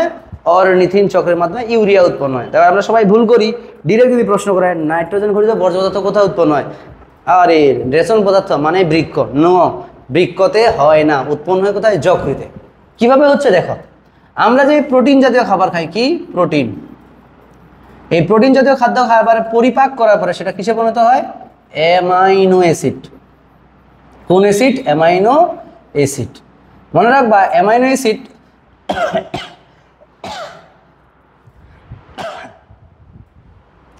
অ্যামাইনো অ্যাসিড আমরা যতটুকু কাজে লাগানো ততটুকু কাজে লাগাই, অতিরিক্ত অ্যামাইনো অ্যাসিড আমরা জমা রাখতে পারি না। তখন এই অ্যামাইনো অ্যাসিডকে যকৃৎ ভেঙে দুইটা জিনিসে পরিণত করে, একটা হচ্ছে কিটো অ্যাসিড, কিটো অ্যাসিড, যেই কিটো অ্যাসিড আর এটা হচ্ছে অ্যামিনো মূলক। এই কিটো অ্যাসিড আবার মাইটোকন্ড্রিয়ার ভিতরে প্রবেশ করে, কোথায়? মাইটোকন্ড্রিয়া। কোথায় চলে যায়? মাইটোকন্ড্রিয়া। সেখানে গিয়ে সে কি করে? শক্তিতে পরিণত হয়। কিসে পরিণত হয়? শক্তি। কিন্তু এই অ্যামিনো মূলকটা পানির H+ সাথে যুক্ত হয়ে তৈরি করে অ্যামোনিয়া। আবার এই অ্যামোনিয়া যকৃতের শ্বসনের ফলে উৎপন্ন কার্বন ডাইঅক্সাইডের সাথে যুক্ত হয়ে তৈরি করে ইউরিয়া, NH2CO NH2। আর এই চক্রটা যেই চক্রের মাধ্যমে সম্পন্ন তাকেই বলতেছি আমরা অরনিথিন চক্র। দেখো লেখা আছে যে ডিঅ্যামাইনেস এনজাইমের উপস্থিতিতে ডিএমিনেশন প্রক্রিয়ায় অ্যামিনো গ্রুপ কিটো অ্যাসিড উৎপন্ন হয় এবং এই কিটো অ্যাসিড শক্তি উৎপাদনে ব্যবহৃত হয় এবং অ্যামিনোমূলক পরিবর্তিতে অ্যামোনিয়ায় পরিণত হয়। দেখো লেখা আছে আমি জাতীয় খাদ্য অ্যামাইনো অ্যাসিড, অ্যামাইনো অ্যাসিডকে ডিএমিনেশন প্রক্রিয়া ভেঙে কিটো অ্যাসিড প্লাস অ্যামিনোমূলক, অ্যামিনোমূলক H+ এর সাথে যুক্ত হয়ে তৈরি হলো অ্যামোনিয়া, অ্যামোনিয়া কার্বন ডাইঅক্সাইডের সাথে যুক্ত হয়ে তৈরি হলো কি আমাদের কি রে ইউরিয়া। আর কোন চক্রের মাধ্যমে? অরনিথিন চক্র। মেডিকেলে একবার প্রশ্ন আসছিল ইউরিয়া তৈরির চক্রটার নাম কি, তখন তুমি বলবা অরনিথিন চক্র। এখন অরনিথিন চক্র কেমনে হইছে তুমি সেটা যদি নাও বুঝো কোনো সমস্যা নাই। তাহলে একটু আমি তারপরে বুঝাই দেই, নতুন বই আরো সুন্দর করে লেখা আছে, একটা চক্রাকারে দেখাইছে। তাহলে মনে রাখবা প্রথমে অরনিথিন কোষের ভিতরে আগে থেকেই আছে, এই অরনিথিনের সাথে অ্যামোনিয়া এবং কার্বন ডাইঅক্সাইড এরা সবগুলাই জমা হয়ে এবং সাইট্রোলিন একসাথে মিশ্রিত হয়ে তৈরি করে হচ্ছে আমাদের অরজিনিন। এই অরজিনিন থেকে অরনিথিন আলাদা হয় আর এদিক থেকে উৎপন্ন ইউরিয়া আলাদা হয়। আবার রক্তের মাধ্যমে তারা বৃক্কে মাধ্যমে মূত্রের মাধ্যমে দেহ থেকে বের হয়ে যাচ্ছে। অত দরকার নেই, জাস্ট আমি এটাই মনে রাখবো যকৃতে অরনিথিন চক্রের মাধ্যমে আমাদের কি ইউরিয়ায় পরিণত হয়। এই জন্য অরনিথিন চক্র আর একটা নাম কি? ইউরিয়া চক্রও বলতে পারি, ঠিক আছে? এমসিকিউ প্রশ্ন। অরনিথিন চক্র কোথায় সম্পন্ন হয়? সেটাও যকৃতে। ইউরিয়া কোথায় উৎপন্ন হয়? সেটাও যকৃতে। এবার আসি আমরা মূত্র সৃষ্টির ধাপ। মূত্র সৃষ্টির এখানে আমি পড়াবো না, জাস্ট আমি তোমাকে ছবির আঁকে দেখাচ্ছি ধাপগুলা কি কি, তুমি জাস্ট একবার দেখে নাও। মূত্র সৃষ্টির ধাপ হচ্ছে 3টা: অতি সূক্ষ্ম পরিস্রাবন বা আল্ট্রাফিল্ট্রেশন, টিউবুলার পুনঃশোষণ বা রিঅ্যাবজর্পশন, সক্রিয়করণ মানে হচ্ছে কি টিউবুলার সিক্রেশন। অতি সূক্ষ্ম পরিস্রাবন, টিউবুলার পুনঃশোষণ এবং হচ্ছে কি রে আমাদের শেষের দিকে আছে আমাদের কি সক্রিয়করণ। কই সক্রিয়করণ লাইনটা কই খুঁজে পাচ্ছি না যে, আচ্ছা টিউবুলার এই যে দেখো সক্রিয়করণ লেখা আছে। তাহলে আমরা একটা ছবির মাধ্যমে এই জিনিসটা শিখি। ধরো এই হচ্ছে একটা নেফ্রন, এর এফারেন্ট আর্টারিওল, গ্লোমেরুলাস, এরা মিলিত ইফারেন্ট। আমাদের এখানে হচ্ছে আমাদের কি বোমেন্স ক্যাপসুল, নিকটবর্তী পেঁচানো নলিকা, হ্যানলির লুপ, দূরবর্তী পেঁচানো নলিকা, আর এখানে হচ্ছে কি সংগ্রাহক নালিকা। ওকে, ফার্স্ট মনে রাখবা একটা বৃক্কের ভিতরে যতগুলো নেফ্রন আছে এই অ্যাপারেন্ট আর্টেরিওল দিয়ে দুইটা বৃক্কের মধ্যে প্রায় মোট 1200 মিলিলিটার রক্ত প্রবেশ করে বৃক্কের মধ্যে প্রতি মিনিটে। এত মিলিলিটার পার মিনিট বৃক্কের মধ্যে প্রতি মিনিটে দুই বৃক্কের মধ্যে 1200 মিলিলিটার রক্ত প্রবেশ করে। এই রক্তটা যখন ভিতরে প্রবেশ করলো মনে রাখবা আমি আগে বলছি অ্যাপারেন্ট আর্টেরিওল মোটা আর ইফারেন্ট আর্টেরিওল পাতলা। এই কারণে এখানে একটা প্রেশার সৃষ্টি হয়, অনেক বেশি প্রেশার। যে প্রেশারের ফলে আমাদের যে গ্লোমেরুলাসের যে কৌশিক নালিকাগুলো আছে সেগুলো ভেদ করে একটা কিছু পরিমাণ তরল অংশ আসে বোমেন্স ক্যাপসুলে আসে কি হয় জমা হয়। আর রক্তকণিকা প্রোটিনের আকারগুলো অনেক বেশি হওয়ার কারণে তারা গ্লোমেরুলাসের প্রাচীর ভেদ করে আসতে পারে না, তো আবার কিছু রক্ত দিয়ে বের হয়ে যাচ্ছে। আর প্রতি মিনিট এইখানে যেই তরলটা জমা আছে তার নাম গ্লোমেরুলার ফিল্ট্রেট। গ্লোমেরুলার ফিল্ট্রেট, ঠিক আছে। আর এই ধাপটাকে বলতেছি আমরা আলট্রা ফিল্ট্রেশন।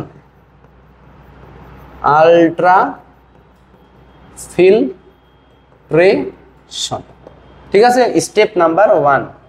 স্টেপ নাম্বার 2 এ যাচ্ছে টিউবুলার পুনঃশোষণ। টিউবুলার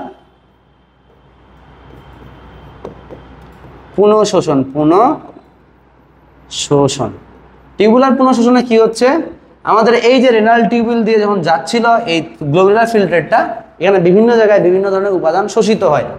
এই যে পুনরায় এখান থেকে শোষিত হয়ে প্রয়োজনীয় উপাদানগুলো সবগুলাই কোথায় চলে যায় রক্তের মধ্যে বেগ যায় প্রায় 99। অর্থাৎ গ্লোমেরুলার ফিল্ট্রেট তৈরি হলো প্রতি মিনিটে 125 মিলিলিটার আর পুনরায় শোষিত হয় 124 মিলিলিটার। এদিকে শোষিত হয় কতটুকু 124। তাহলে মূত্র তৈরি হলো মাত্র 1 মিলিলিটার। তাহলে মূত্র তৈরি। এবং মনে রাখবা যে আমাদের রক্তনালী যে আছে এর আশেপাশে যে রক্তনালিকাগুলো আছে মনে রাখবা এগুলোর চারদিকে কিন্তু অনেক ছোট ছোট কৌশিক জালিকা আছে এই সব দিকে নালীগুলোর পাশাপাশি। এই কৌশিক জালিকাগুলো থেকে বিভিন্ন রাসায়নিক পদার্থ অপ্রয়োজনীয় পদার্থগুলো এর ভিতরে খরিত হয়, মানে আমাদের রেনাল টিউবুলের ভিতরে প্রবেশ করে। আর এই মাধ্যমে চূড়ান্তভাবে আমরা কি পাই কালেক্টিং ডাক্টে চূড়ান্ত মূত্র কি হয় আসে। এই কালেক্টিং দাগ থেকে তারপরে হচ্ছে আমাদের কি রেনাল পেলভিস, রেনাল পেলভিস থেকে ইউরেটার, ইউরেটার থেকে কোথায় মূত্রথলিতে গিয়ে আমাদের মূত্র জমা হবে। তাহলে আমরা 3টা স্টেপ করলাম, আলট্রাফিল্ট্রেশন, টিউবুলার পুনঃশোষণ আর কি সক্রিয় ক্ষরণ। এই তোমার জন্য এই কয়টা মেইন হেডিংটা মনে রাখতে হবে মেডিকেলের জন্য, যে মূত্র তৈরির ধাপ কোনটি অথবা নিচের কোনটি মূত্র তৈরির ধাপ নয়। ঠিক আছে, এবার দেখো প্রথমে আমরা আসি মূত্র তৈরির ধাপ। প্রথম ধাপটার নাম কি বলছি আমরা অতি সূক্ষ্ম পরিস্রাবন বা আলট্রা ফিল্ট্রেশন। তোমার উপরে কিছু করার দরকার নাই, তুমি দেখো এইখান থেকে যে মানব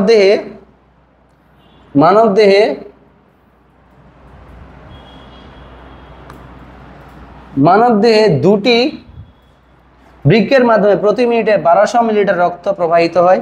এই রক্ত থেকে 125 মিলিলিটার গ্লোমেরুলার ফিল্ট্রেট উৎপন্ন হয়, বোমেন্স ক্যাপসুলে এরা জমা হয়। অন্যদিকে পরিশুদ্ধ রক্ত পরে ইফারেন্ট আর্টেরিওলে প্রবেশ করে। আর যেই চাপের মাধ্যমে রক্তের দ্রাব্যাবস্থা পরিশুদ্ধ তাকে বলে কার্যকর পরিস্রাবন চাপ। ঠিক আছে, আর পরিস্রাবন প্রক্রিয়াটি চাপ প্রয়োগের ফলে সংগঠিত হয় বলে এই প্রক্রিয়ার নাম বলা আছে কি আলট্রা ফিল্ট্রেশন। মনে রাখবা কার্যকর পরিস্রাবন চাপ কত 25 মিলিমিটার অফ মার্কারি।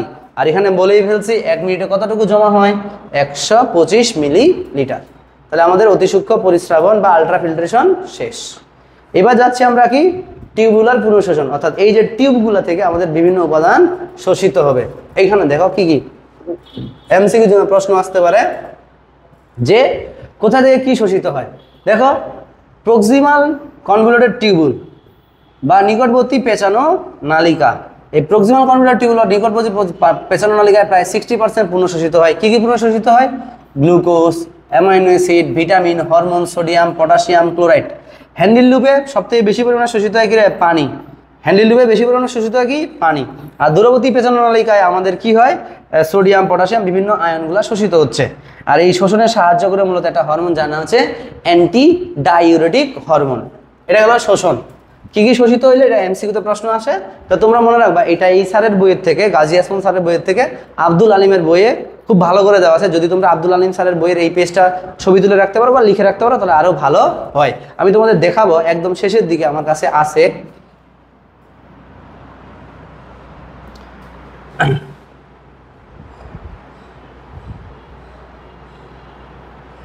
এই যে এটা আব্দুল আলিম স্যারের বইয়ের বিভিন্ন অংশের কি কি অংশের কাজ, রেনাল কর্পাস সোলসের কাজ কি, নিকটবর্তী পেছনের এলাকায় কি কি ফিল্ট্রেশন হয়, কি কি শোষিত হয়, কি কি খরিত হয়, আবার হ্যান্ডলিন লুপ থেকে কি কি শোষিত হয়, তারপরে দূরবর্তী পেছনের এলাকায় কি কি খরিত হয়, সংগ্রাহক নালিকা থেকে কি কি খরিত হয় বা শোষিত হয়।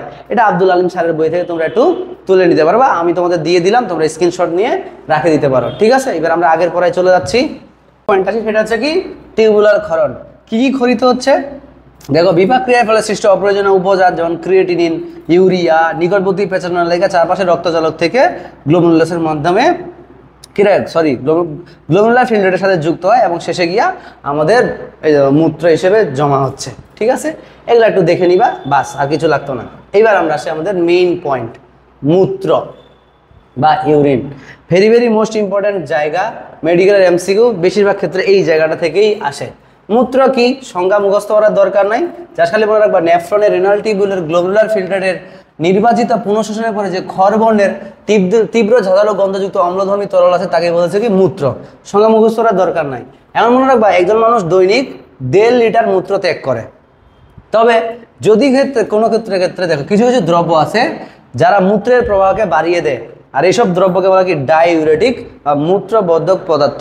এমসিকিউর জন্য খুবই ইম্পর্টেন্ট, নিচের কোনো ডাইউরেটিক পদার্থ তার মধ্যে পানি, লবণাক্ত পানি, চা এবং কফি, এগুলো হচ্ছে ডাইউরেটিক্স। মনে রাখবো ডাইউরেসিস মানে কি যতটুকু মূত্র ত্যাগ করার কথা তার থেকে যদি বেশি পরিমাণে আমি মূত্র ত্যাগ করি সেটাকে বলা হয় ডাইউরেসিস। আর যে সকল পদার্থের জন্য আমাদের মূত্রের পরিমাণটা বেড়ে যায় তাদেরকে বলে ডাইউরেটিক পদার্থ। যেমন কি বললাম, পানি, লবণাক্ত পানি, চা এবং কফি। আজকে তুমি বেশি পানি খাইছো, আজকে বেশি হিসু করবা। এই যে পানি বেশি খাইলে তোমার হিসুর পরিমাণ বাড়ে গেল, এটাকেই বলা আছে ডাইউরেটিক্স। ঠিক আছে, এখন এই জায়গাটা খুবই ইম্পর্টেন্ট। দেখো, মানুষ যদি তার স্বাভাবিকের থেকে বেশি অর্থাৎ 2.5 লিটারের বেশি মূত্র ত্যাগ করে তখন সেই রোগটাকে বলে পলিউরিয়া। আর যদি কেউ 400 মিলিলিটারের কম মূত্র ত্যাগ করে তাকে বলে অলিগো ইউরিয়া। আর এবং যদি কোনো ব্যক্তি 100 মিলিলিটারের কম মূত্র ত্যাগ করে সারাদিনে তাকে বলে অ্যানিউরিয়া, মানে কি মূত্র নাই বললেই চলে। ঠিক আছে, এটা হচ্ছে খুবই ইম্পর্টেন্ট একটা জায়গা। পলিউরিয়া কাকে বলা হয়? 1.5 লিটারের বেশি মূত্র ত্যাগ। অলিগো ইউরিয়া কি 400 মিলিলিটার থেকে কম মূত্র ত্যাগ করলে অলিগো। আর অ্যানিউরিয়া মানে কি 100 মিলিলিটারের কম মূত্র ত্যাগ করলে বা একেবারে মূত্র ত্যাগ না করলে এটা হয়। এখন মূত্রের বৈশিষ্ট্য ভেরি ভেরি মোস্ট গুরুত্বপূর্ণ, ইম্পর্টেন্ট, খালি ইম্পর্টেন্ট না, ভেরি ভেরি মোস্ট গুরুত্বপূর্ণ। এখন দেখো মূত্রের বর্ণ, মূত্রের বর্ণ যে খর বা হালকা হলুদ, খর বর্ণ বলতে পারি বা হালকা হলুদ। এমসিকিউতে প্রশ্ন আসতে পারে মূত্রের বর্ণ কেন খর বর্ণের হয়, তখন মনে রাখবা ইউরোক্রোম নামক রাসায়নিক পদার্থের উপস্থিতির জন্য মূত্র কি হয়? খর বর্ণের হয়। পরিমাণ, একজন মানুষ দৈনিক এতটুকু, যদি আমি একদম এক্সাক্ট ফিগার বলি তাহলে কত? 1.5 লিটার। আর রেঞ্জে বললে 600 থেকে 2500, এর কম বেশি হইলে আমাদের রোগ আছে বুঝতে হবে। তাহলে দেখো আপেক্ষিক গুরুত্ব মুখস্থ করে নিতে পারো 1.008 থেকে 1.030। আর বিক্রিয়া অলওয়েজ এটা হচ্ছে হালকা অম্লধর্মী, পিএইচটা তুমি দেখো 4.5 থেকে 8 পর্যন্ত। আর গন্ধ দেখবে একটা ঝাঁঝালো গন্ধ, তুমি দেখবা যে আমাদের যে কিছু কিছু জায়গা আছে যেখানে মানুষ অলওয়েজ হিসু করে, ওখানে গিয়ে যদি তুমি দাঁড়াও একদম সেই একটা গন্ধ আসে, ঠিক আছে কি না? তো ওই দুর্গন্ধযুক্তটার কারণ হচ্ছে কি ইউরেনিয়েট নামক রাসায়নিক পদার্থ। এবার দেখো রক্তের রাসায়নিক উপাদানের মূত্রের রাসায়নিক উপাদান কি কি আছে? সব থেকে বেশি পরিমাণ পানি, আর কিছু আছে কঠিন পদার্থ। কঠিন পদার্থের মধ্যে আবার জৈব আছে 60%, অজৈব আছে কত? 40%। এখানে একটা বক্স আছে, এই বক্সটা তোমাকে ঠাড়া মুখস্থ করার লাগবে। ঠিক আছে, বক্সটা একদম ঠাড়া মুখস্থ করা লাগবে, ঠাড়া মুখস্থ, খালি মুখস্থ না, ঠাড়া মুখস্থ। দুইটা বক্স আছে, দুইটাই একদম 100% এবং 100% পড়ালেখা করতে হবে। ওকে, দেখো মূত্রের উপাদানগুলোর মধ্যে সব থেকে বেশি পরিমাণে থাকে নাইট্রোজেন গ্রহণ ইউরিয়া 2%, ইউরিক অ্যাসিড এবং হিপুরিক অ্যাসিড 0.05%, ক্রিয়েটিনিন থাকে 0.07, কিটোন বডিজ 0.02। এবং এটা তুমি মুখস্থ করার দরকার নাই, এটা নাইট্রোজেন গ্রহীত বর্জ্য পদার্থ না, এটা একটা প্রোটিন। ঠিক আছে, তাহলে urea 2%, uric acid 0.05, hippuric acid 0.05%, creatine থাকে 0.07%। আর বাকি 95% তো পানি আছে। এছাড়া অজৈব উপাদানের মধ্যে এই কয়েকটা 4টা মুখস্থ করবা। সোডিয়ামের পরিমাণ 0.35%, পটাশিয়ামের পরিমাণ কত 0.15%, ক্যালসিয়াম 0.33, আর অ্যামোনিয়া কত 0.04%। আর বাকিগুলো না করলেও চলো। ক্লোরাইডটা মনে রাখতে পারো, ক্লোরাইড থাকে 0.60, পুরোটাই মুখস্থ। এখন দেখো এই জায়গায় কিছু আছে যে মূত্রের অস্বাভাবিক কিছু উপাদান, নর্মাল উপাদান তো আমরা পাইছি, এগুলা কিছু অস্বাভাবিক উপাদান থাকলে তার কিছু রোগ বলি আমরা, সেটা দেখো। যদি কখনো আমরা মূত্রে গ্লুকোজ পাই তখন এটাকে বলা হয় গ্লাইকোসুরিয়া। তোমাকে প্রশ্ন করতে পারে গ্লাইকোসুরিয়া বা মূত্রে গ্লুকোজ পাওয়া যায় কখন? যখন ব্যক্তির ডায়াবেটিস রোগ হবে। কোন রোগ? ডায়াবেটিস। তোমরা সবাই জানো ডায়াবেটিস মানে কি, রক্তে গ্লুকোজের পরিমাণ বাড়ে যায়, আর গ্লুকোজের সাথে সাথে এটা মূত্রের মাধ্যমেও দেহ থেকে বের হয়ে যায়, ঠিক আছে, গ্লুকোজটা। এটা বলে গ্লাইকোসুরিয়া। প্রোটিন, যখন মূত্রে আমরা প্রোটিন পাবো, মনে রাখবো ওই রোগটার নাম হচ্ছে প্রোটিন ইউরিয়া। এটাকে কি বলা হয়? Protein urea. কোন কোন সময় পাওয়া যায়? বৃক্কের মধ্যে কোনো যদি প্রদাহ হয়, লিউকেমিয়া বা লিম্ফোসার্কোমা। মনে রাখবা লিউকেমিয়া এবং লিম্ফোসার্কোমা দুইটাই ক্যান্সার, ব্লাড ক্যান্সার, ঠিক আছে। লিউকেমিয়া হচ্ছে ব্লাড ক্যান্সার, আর লিম্ফোসার্কোমা তোমরা বুঝবা না, তারপরে মনে রাখবা এটা একটা ক্যান্সার। যদি রক্তে ইউরিনে যদি আমি লিপিডের পরিমাণ পাই তখন লাগবে লিপুরিয়া। কখন পাওয়া যায়? বৃক্কের রোগ। আর তুমি যদি মদ খাও, অ্যালকোহলের ক্রিয়া, ঠিক আছে, তুমি বেশি করে খাই ফেলছো আজকে, তোমার মূত্র দিয়ে এক্সক্রিশনের মাধ্যমে এটা বের হয়ে যাবে। আমরা ডোপ টেস্ট করি না, ডোপ টেস্ট, এই দেখো তুমি যদি কি অ্যালকোহল পান করো, এটা একটা নির্দিষ্ট সময় পর্যন্ত 7 দিনের মধ্যে তোমার ইউরিন দিয়ে বের হয়ে চলে যাবে, রক্ত পরিষ্কার হয়ে যাবে, ঠিক আছে। এবার দেখো বিলিরুবিন, আমরা সবাই জানি বিলিরুবিন কোন রোগে হয়? জন্ডিসে। আর এটাকে বলে বিলিরুবিনুরিয়া। আর লাস্ট আছে রক্ত, যখন মূত্রে রক্ত থাকে তখন তাকে বলি আমরা হেমাচুরিয়া। কি বলি? হেমাচুরিয়া। তাহলে এটা কোন সময় বলে? বৃক্কে প্রদাহ অর্থাৎ প্রোস্টেট প্রদাহ, অর্থাৎ বৃক্কে যদি আঘাত লাগে। আবার বলতেছি, খুবই ইম্পর্টেন্ট, গ্লাইকোসুরিয়া কি কাকে বলা হয়? যখন মূত্রে আমরা গ্লুকোজ পাই। কখন? Diabetes mellitus. প্রোটিন ইউরিয়া কাকে বলতেছি? যখন মূত্রে প্রোটিনের পরিমাণ পাওয়া যায়। কখন হয়? লিউকেমিয়া, লিম্ফোসার্কোমা এবং বৃক্কের প্রদাহ। লিপিউরিয়া কাকে বলা আছে? যদি আমার মূত্রে কি পাই? লিপিড পাই। কোন সময়? অ্যালকোহল ক্রিয়া। বিলিরুবিন ইউরিয়া কাকে বলা হচ্ছে? যখন আমরা বিলিরুবিন পাই। কোন ক্ষেত্রে? জন্ডিস। আর রক্ত হেমাচুরিয়া কি পাওয়া যায়? রক্ত প্রোস্টেটের প্রদাহ এবং কি প্রোস্টেটের যদি আঘাত লাগে। এইগুলা মনে রাখবা ভালো করে, ঠিক আছে। এটা আমরা আগেই পড়ছি, সুতরাং পড়ার আর দরকার নাই। হ্যাঁ, এবার আসি আমরা অসমো রেগুলেশনে বৃক্কের ভূমিকা। রেচন ও অসমো রেগুলেশন। রেচন তো আমরা বুঝি নাইট্রোজেন ঘটিত বর্জ্য পদার্থগুলো বের করে দেওয়া, আর অসমো রেগুলেশন মানে, অসমো মানে পানি, রেগুলেশন মানে কি ভারসাম্য নিয়ন্ত্রণ করা। এখন তুমি এখানে দেখো রেচনে বৃক্কের ভূমিকা। আমরা ক্যাটাগরি ভাগ করছি, নাইট্রোজেন ঘটিত বর্জ্য পদার্থ যেটা আগেই পড়ে ফেলছি কেমনে বের হয়, ঠিক আছে। অ্যামোনিয়া, কার্বন ডাইঅক্সাইড অনির্ধারণ চক্রের সাথে কি তৈরি করতেছে? ইউরিয়া তৈরি করা। এই ইউরিয়াটাকে তারপর দেহ থেকে বের করে দিচ্ছে, এটা পড়া শেষ। এবার আমরা ইউরিক অ্যাসিড বস্ত্র, এটা খালি জাস্ট এক লাইনে মনে রাখবা যে ইউরিক অ্যাসিড কিভাবে তৈরি হয়। ইউরিক অ্যাসিড কিভাবে তৈরি হয়, ঠিক আছে। মনে রাখবা আমাদের যে নিউক্লিক অ্যাসিডের পিউরিন ক্ষারক আছে না, অ্যাডিনিন এবং গুয়ানিন, এদের বিপাকের ফলে কি উৎপন্ন হয়? ইউরিক অ্যাসিড উৎপন্ন হয়। তারপরে এই ইউরিক অ্যাসিড রক্তের মাধ্যমে বৃক্কের থেকে বহিষ্কৃত হয় দেহ থেকে, ঠিক আছে। এবার দেখো ক্রিয়েটিনিন বস্ত্র, মনে রাখবা দেহের পেশিতে অবস্থিত ক্রিয়েটিন নামক অ্যামাইনো অ্যাসিডের বিপাকের ফলে কি উৎপন্ন হয়? ক্রিয়েটিনিন উৎপন্ন হয়। আর দেহের বিদ্যমান 2% ক্রিয়েটিন বিপাকের প্রক্রিয়ায় পেশিতে শক্তি উৎপাদনে ব্যবহৃত হয় এবং ক্রিয়েটিনিন সৃষ্টি করে। আর ক্রিয়েটিনিনের মাধ্যমে আমার বৃক্কে পৌঁছায়, আর বৃক্কের রক্ত থেকে ক্রিয়েটিন পরিশ্রিত হয়ে মূত্রের সাথে দেহ থেকে বের হয়ে যায়। এটা একটা খুবই ইম্পর্টেন্ট লাইন মনে রাখবা। তাই রক্তে ক্রিয়েটিনের মাত্রা দ্বারা আমরা বৃক্কের সুস্থতা নিয়ন্ত্রণ করি। তাই ক্রিয়েটিনিনকে বলা হচ্ছে কি বৃক্কের রোগ নির্ণয়ের নির্দেশক বা ডায়াগনস্টিক ইন্ডেক্স অফ কিডনি। এমসিকিউতে প্রশ্ন আসতে পারে ডায়াগনস্টিক ইন্ডেক্স অফ কিডনি কোনটি? তখন তোমরা ক্রিয়েটিনিন। ক্রিয়েটিনের নর্মাল ভ্যালু পুরুষের ক্ষেত্রে কত? 0.6 থেকে 1.2 মিলিগ্রাম পার ডেসিলিটার, আর মহিলাদের ক্ষেত্রে কত? 0.5 থেকে 1.1 মিলিগ্রাম পার ডেসিলিটার।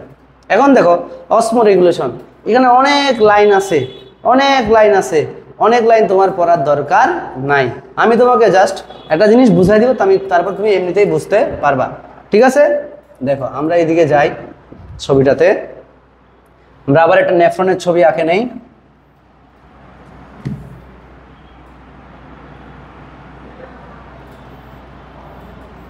আমরা আগে নেফ্রনের ছবি আঁকে নিচ্ছি, ঠিক আছে।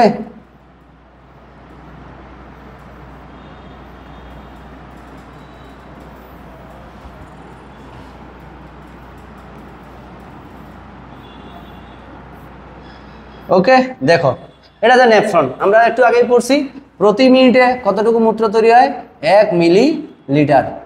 1 মিলিটার মূত্র তৈরি হয় পার মিনিট। ওকে, ধরো অসমোরেগুলেশন বৃক্ক কিভাবে করে। ধরো আজকে আমি পানি বেশি খাইছি, কি খাইলাম, পানি বেশি খাইলাম। পানি বেশি খাইলে আমাদের রক্তের আয়তন বাড়ে যাবে, ব্লাড ভলিউম, কি ব্লাড VOLUME, ব্লাড ভলিউম কি হবে, বাড়ে যাবে। ব্লাড ভলিউম বাড়ে গেলে আমাদের কি হবে, রক্তের চাপ বাড়ে যাবে, ব্লাড প্রেশারও বাড়ে যাবে। মনে রাখবা যখন আমার বৃক্কের ভিতরে রক্তের চাপ বাড়ে যায়, এখান থেকে সিগন্যাল পাঠায় মস্তিষ্কে, কোথায়, মস্তিষ্কে। কোথায় পাঠাচ্ছে, মস্তিষ্কে। হ্যাঁ, এটা ধরো মস্তিষ্ক, আমাদের মস্তিষ্কে পাঠালো সিগন্যাল যে আমার বর্তমান বডিতে রক্তের পরিমাণ বাড়ে গেছে, মানে পানির পরিমাণ বাড়ে গেছে, তুমি এটাকে কমাও। আমরা জানি মস্তিষ্কের একটা গ্রন্থি আছে পিটুইটারি গ্রন্থি, যার দুইটা অংশ। এই পশ্চাৎ পিটুইটারি থেকে খোদিত হয় ADH। আমরা একটু আগেই বলছি ADH এর কাজ কি, এই যে এখানে শোষণ বৃদ্ধি, পানি শোষণ, এই পানি শোষণ করতে সাহায্য করে কি ADH। যখন আমার বিপি বাড়ে গেল, মাথায় সিগন্যাল গেল, তখন ADH ক্ষরণ কমে যাবে। কি করে যাবে, ADH ক্ষরণ কমে যাবে। ADH ক্ষরণ কমে গেলে সেখানে কি রে, পানি শোষণও কমে যাবে না, পানি শোষণ।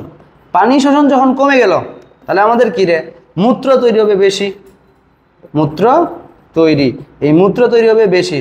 তখন 1 মিলিলিটার মূত্র তৈরি না হয়, প্রতি মিনিটে 16 মিলিলিটার মূত্র তৈরি হয়।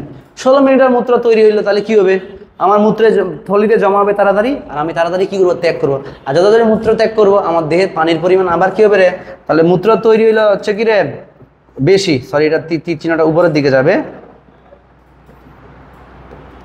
হ্যাঁ, এটা হচ্ছে কি, মূত্র তৈরিটা হবে কি বেশি, আর পানি শোষণ কমে গেলে মূত্র তৈরি বেশি হলে আমাদের আগের মতোই আবার কি রে, পানি নর্মাল লেভেলে চলে আসবে। আবার উল্টা ঘটনাটা ঘটাই, ধরো যদি আমার পানির পরিমাণ এবার কি হয়, কমে যায়, তাহলে ব্লাড প্রেশারও কমে যাবে। ব্লাড প্রেশার কমে গেলে আমাদের কি রে, বিপিও কমে যাবে। বিপিও কমে গেলে এবার উল্টা সিগন্যাল পাঠাবে মস্তিষ্ক, তাহলে এবার ADH ক্ষরণ বাড়ে যাবে, ADH ক্ষরণ বাড়ে যাবে। যদি পানির পরিমাণ কমে, বিপি কমবে, ব্লাড ভলিউম কমবে, ADH ক্ষরণ বাড়বে। ADH ক্ষরণ বাড়ে গেলে কি হবে, পানি শোষণও বাড়বে, পানি শোষণ। এই পানি শোষণ যখন বাড়বে তাহলে আমাদের মূত্র তৈরি হবে কি রে, কম, মূত্র তৈরি। তখন মূত্র তৈরি হয় প্রতি মিনিটে 0.5 মিলিলিটার। আর মূত্র যেহেতু কম তৈরি হচ্ছে, পানি থেকে যাচ্ছে বডির মধ্যে, তাহলে কি পানির পরিমাণ অটোমেটিক বাড়ে যাচ্ছে। এইভাবে বৃক্ক কি করতেছে, দেহের পানির সাম্যতা রক্ষা করে। ঠিক আছে, এটাই হচ্ছে অসমো রেগুলেশন, অসমো রেগুলেশন। ঠিক আছে, তাহলে অসমো রেগুলেশনে সাহায্য করতেছে কোন এনজাইম, ADH বা অ্যান্টি ডাইউরেটিক হরমোন, যার আরেকটা নাম হচ্ছে ভেসোপ্রেসিন। ভেসোপ্রেসিন, এখান থেকে প্রশ্ন এগুলাই আসে। অসমো রেগুলেশনে সাহায্য করে কোন হরমোন, ADH। ADH হরমোন আরেকটা নাম কি, ভেসোপ্রেসিন। ভেসোপ্রেসিন কোথা থেকে খরিত হয়, মনে রাখবা পশ্চাৎ পিটুইটারি গ্রন্থি থেকে। ঠিক আছে, পশ্চাৎ পিটুইটারি গ্রন্থি থেকে। এখানে বইয়ে দেওয়া আছে যে তোমার নিউরোসিক্রেশনের মাধ্যমে হাইপোথ্যালামাস থেকে আসে, বাট হাইপোথ্যালামাস থেকে না, এটা পশ্চাৎ পিটুইটারি গ্রন্থি থেকে আসে। ঠিক আছে, লেখা আছে অসমো রেগুলেশন, দেহের পানি সমতা রক্ষা করার জন্য অ্যান্টি ডাইউরেটিক হরমোন কাজে লাগে। এই ADH কে ভেসোপ্রেসিন বলা হয়। আর দেহের পানির পরিমাণ কমে গেলে ADH এর পরিমাণ বেড়ে যায়, ফলে বৃক্ক অল্প পরিমাণ মূত্র তৈরি করে, মাত্র 0.5। আবার অন্যদিকে দেহে কোনো কারণে পানির আধিক্য দেখা গেলে ADH ক্ষরণ কমে যায়, তখন মূত্র তৈরি হয় কতটা, 16 মিলিলিটার পর্যন্ত। ঠিক আছে, এগুলো একটু আমি আগে ব্যাখ্যা দিয়ে ফেলছি, শেষ। আর সোডিয়াম পটাশিয়াম রাখতে দরকার নেই। বৃক্ক ভালো রাখতে কি কি করতে হবে, এগুলো তোমরা একবার রিডিং দিয়ে দিবা। বৃক্ক ভালো রাখতে অবশ্যই বেশি বেশি পানি খাওয়া উচিত, তারপরে সুষম খাবার খাওয়া উচিত, ওজন নিয়ন্ত্রণ করা, তারপরে যে ধূমপান করা, পান, জর্দা, অ্যালকোহল পান করা, ধূমপান, পান, জর্দা এবং অ্যালকোহল কি বর্জনীয়, মানে কি পান না করা। ওকে, এবার দেখো বাকিবার তোমরা পড়ে নিবা। এবার আমরা আসি কিডনি বিকল। কিডনি বিকল হলে কি সমস্যা হয় এবং সেক্ষেত্রে তোমার করণীয় কি।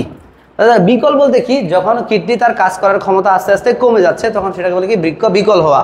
বৃক্ক বিকলকে আমরা দুই ভাগে ভাগ করছি, একটা হচ্ছে দীর্ঘস্থায়ী বা ক্রনিক, আর হচ্ছে অন্যটি তাৎক্ষণিক বা অ্যাকিউট।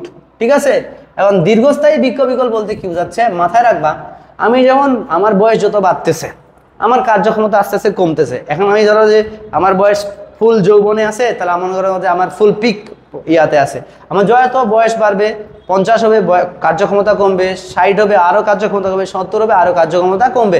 ঠিক এরকম বৃক্কের বয়স যত বেশি হবে, বৃক্কের কার্যক্ষমতা কি রে কমে। প্রায় দেখা যাচ্ছে যে 70 বছর বয়সে বৃক্কের কার্যক্ষমতা অর্ধেক কমে যায়। এছাড়াও ধরো কোনো কারণে আমাদের ধরো যদি কোনো কারণে 3 মাস বা এর সময় পর্যন্ত লোপ পেতে থাকে, তখন বৃক্ক বিকলটাকে বলি দীর্ঘস্থায়ী বৃক্ক বিকল বা ক্রনিক রেনাল ফেইলুর বা ক্রনিক কিডনি ডিজিজ, এটাও বলতে পারো। ঠিক আছে। আর যখন উপসর্গ দেখা যায় তখন বৃক্কের কার্যকারিতা 70 থেকে 75% লোপ পায়। এক্ষেত্রে রোগীদের ওষুধের মাধ্যমে চিকিৎসা করে পরিপূর্ণ সুস্থ অবস্থায় ফিরিয়ে আনা অধিকাংশ ক্ষেত্রে সম্ভব হয় না। কেবল ডায়ালাইসিস বা বৃক্ক প্রতিস্থাপনে একমাত্র চিকিৎসা। ঠিক আছে। তো তোমার আগেই বুঝতে হবে যে আমার বৃক্কে কোনো সমস্যা আছে কিনা, সেগুলো লক্ষণ দেখলে বুঝতে পারবো যে বৃক্কের সমস্যা আছে কিনা। তো এখন ধরো আমরা আসি তাৎক্ষণিক। যদি আমাদের বৃক্ক বিকল মাত্র 48 ঘন্টার মধ্যে হয় তখন তাকে আমরা বলি কি রে, তাৎক্ষণিক বৃক্ক বিকল। আর তাৎক্ষণিক বৃক্ক বিকল অনেক কারণে হইতে পারে, যেটা আমরা নিচের দিকে যাই। দেখো লেখা আছে তাৎক্ষণিক বৃক্ক বিকলের কারণ। বৃক্কের তাৎক্ষণিক বিকলের কারণ, তাহলে 3টা কারণকে তারা দেখাইছে। একটা হচ্ছে কি রে, বৃক্কের রক্ত প্রবাহ হ্রাস, তারপরে আমরা বলছি ক্ষতিগ্রস্ত বৃক্ক, অথবা হচ্ছে কি রে মূত্র নিঃসরণে বাধাগ্রস্ততা। মেইন হেডলাইন মনে রাখবা, তাৎক্ষণিক বৃক্ক বিকলের কারণ হচ্ছে 3টা: বৃক্কের রক্ত প্রবাহ হ্রাস, ক্ষতিগ্রস্ত বৃক্ক, অথবা মূত্র নিঃসরণে বাধাগ্রস্ততা। এছাড়াও মনে রাখবা, সমীক্ষায় দেখা গেছে প্রায় 70% বৃক্ক বিকলের জন্য দায়ী হচ্ছে কি ডায়াবেটিস এবং উচ্চ রক্তচাপ। এই জন্য আমাদের ডায়াবেটিস এবং উচ্চ রক্তচাপকে কি রাখতে হবে, কন্ট্রোলের মধ্যে রাখতে হবে। এটা খুব ইম্পর্টেন্ট কথা। আমরা আসি তাৎক্ষণিক বৃক্ক বিকলের এই তরফ। প্রথমটা আছে রক্ত প্রবাহ হ্রাস, অর্থাৎ বৃক্কের মধ্যে আমরা একটু আগেই বললাম রেনাল ব্লাড ফ্লো, 1 মিনিটে 2টা বৃক্কের মধ্যে কতটুকু যায়, 1200 মিলিলিটার রক্ত যায়। যদি 1200 মিলিলিটার রক্ত না যায় বৃক্কের মধ্যে, তাহলে দেখবা বৃক্ক ঠিক মতো পুষ্টি এবং অক্সিজেন পাবে না, তখন বৃক্ক কাজ করা কি করে দিবে, বন্ধ করে দেবে। এখন এখানে রক্ত প্রবাহ কমে যায় কি কি কারণে, মনে রাখবা তোমার রক্তক্ষরণ হয়েছে, তুমি অ্যাক্সিডেন্ট করছো, তোমার সাথে অনেক পরিমাণ রক্ত বেড়ে গেছে, তোমার ডায়রিয়া, ধুমা বের হয়েছে তোমার ডায়রিয়া দিয়ে, আর তোমার ডায়রিয়ার ফলে দেহ থেকে পানি বের হয়ে গেছে অনেক বেশি, দেহে পানির পরিমাণ কম, আর পানি কমে গেছে মানে কি রক্তও কমে গেছে। ঠিক আছে। এরপরে ধরো তুমি হচ্ছে অপারেশন করছো, গর্ভপাত, হার্ট অ্যাটাক, তারপরে হার্ট ফেইলিউর ইত্যাদি কারণে এটা হইতে পারে।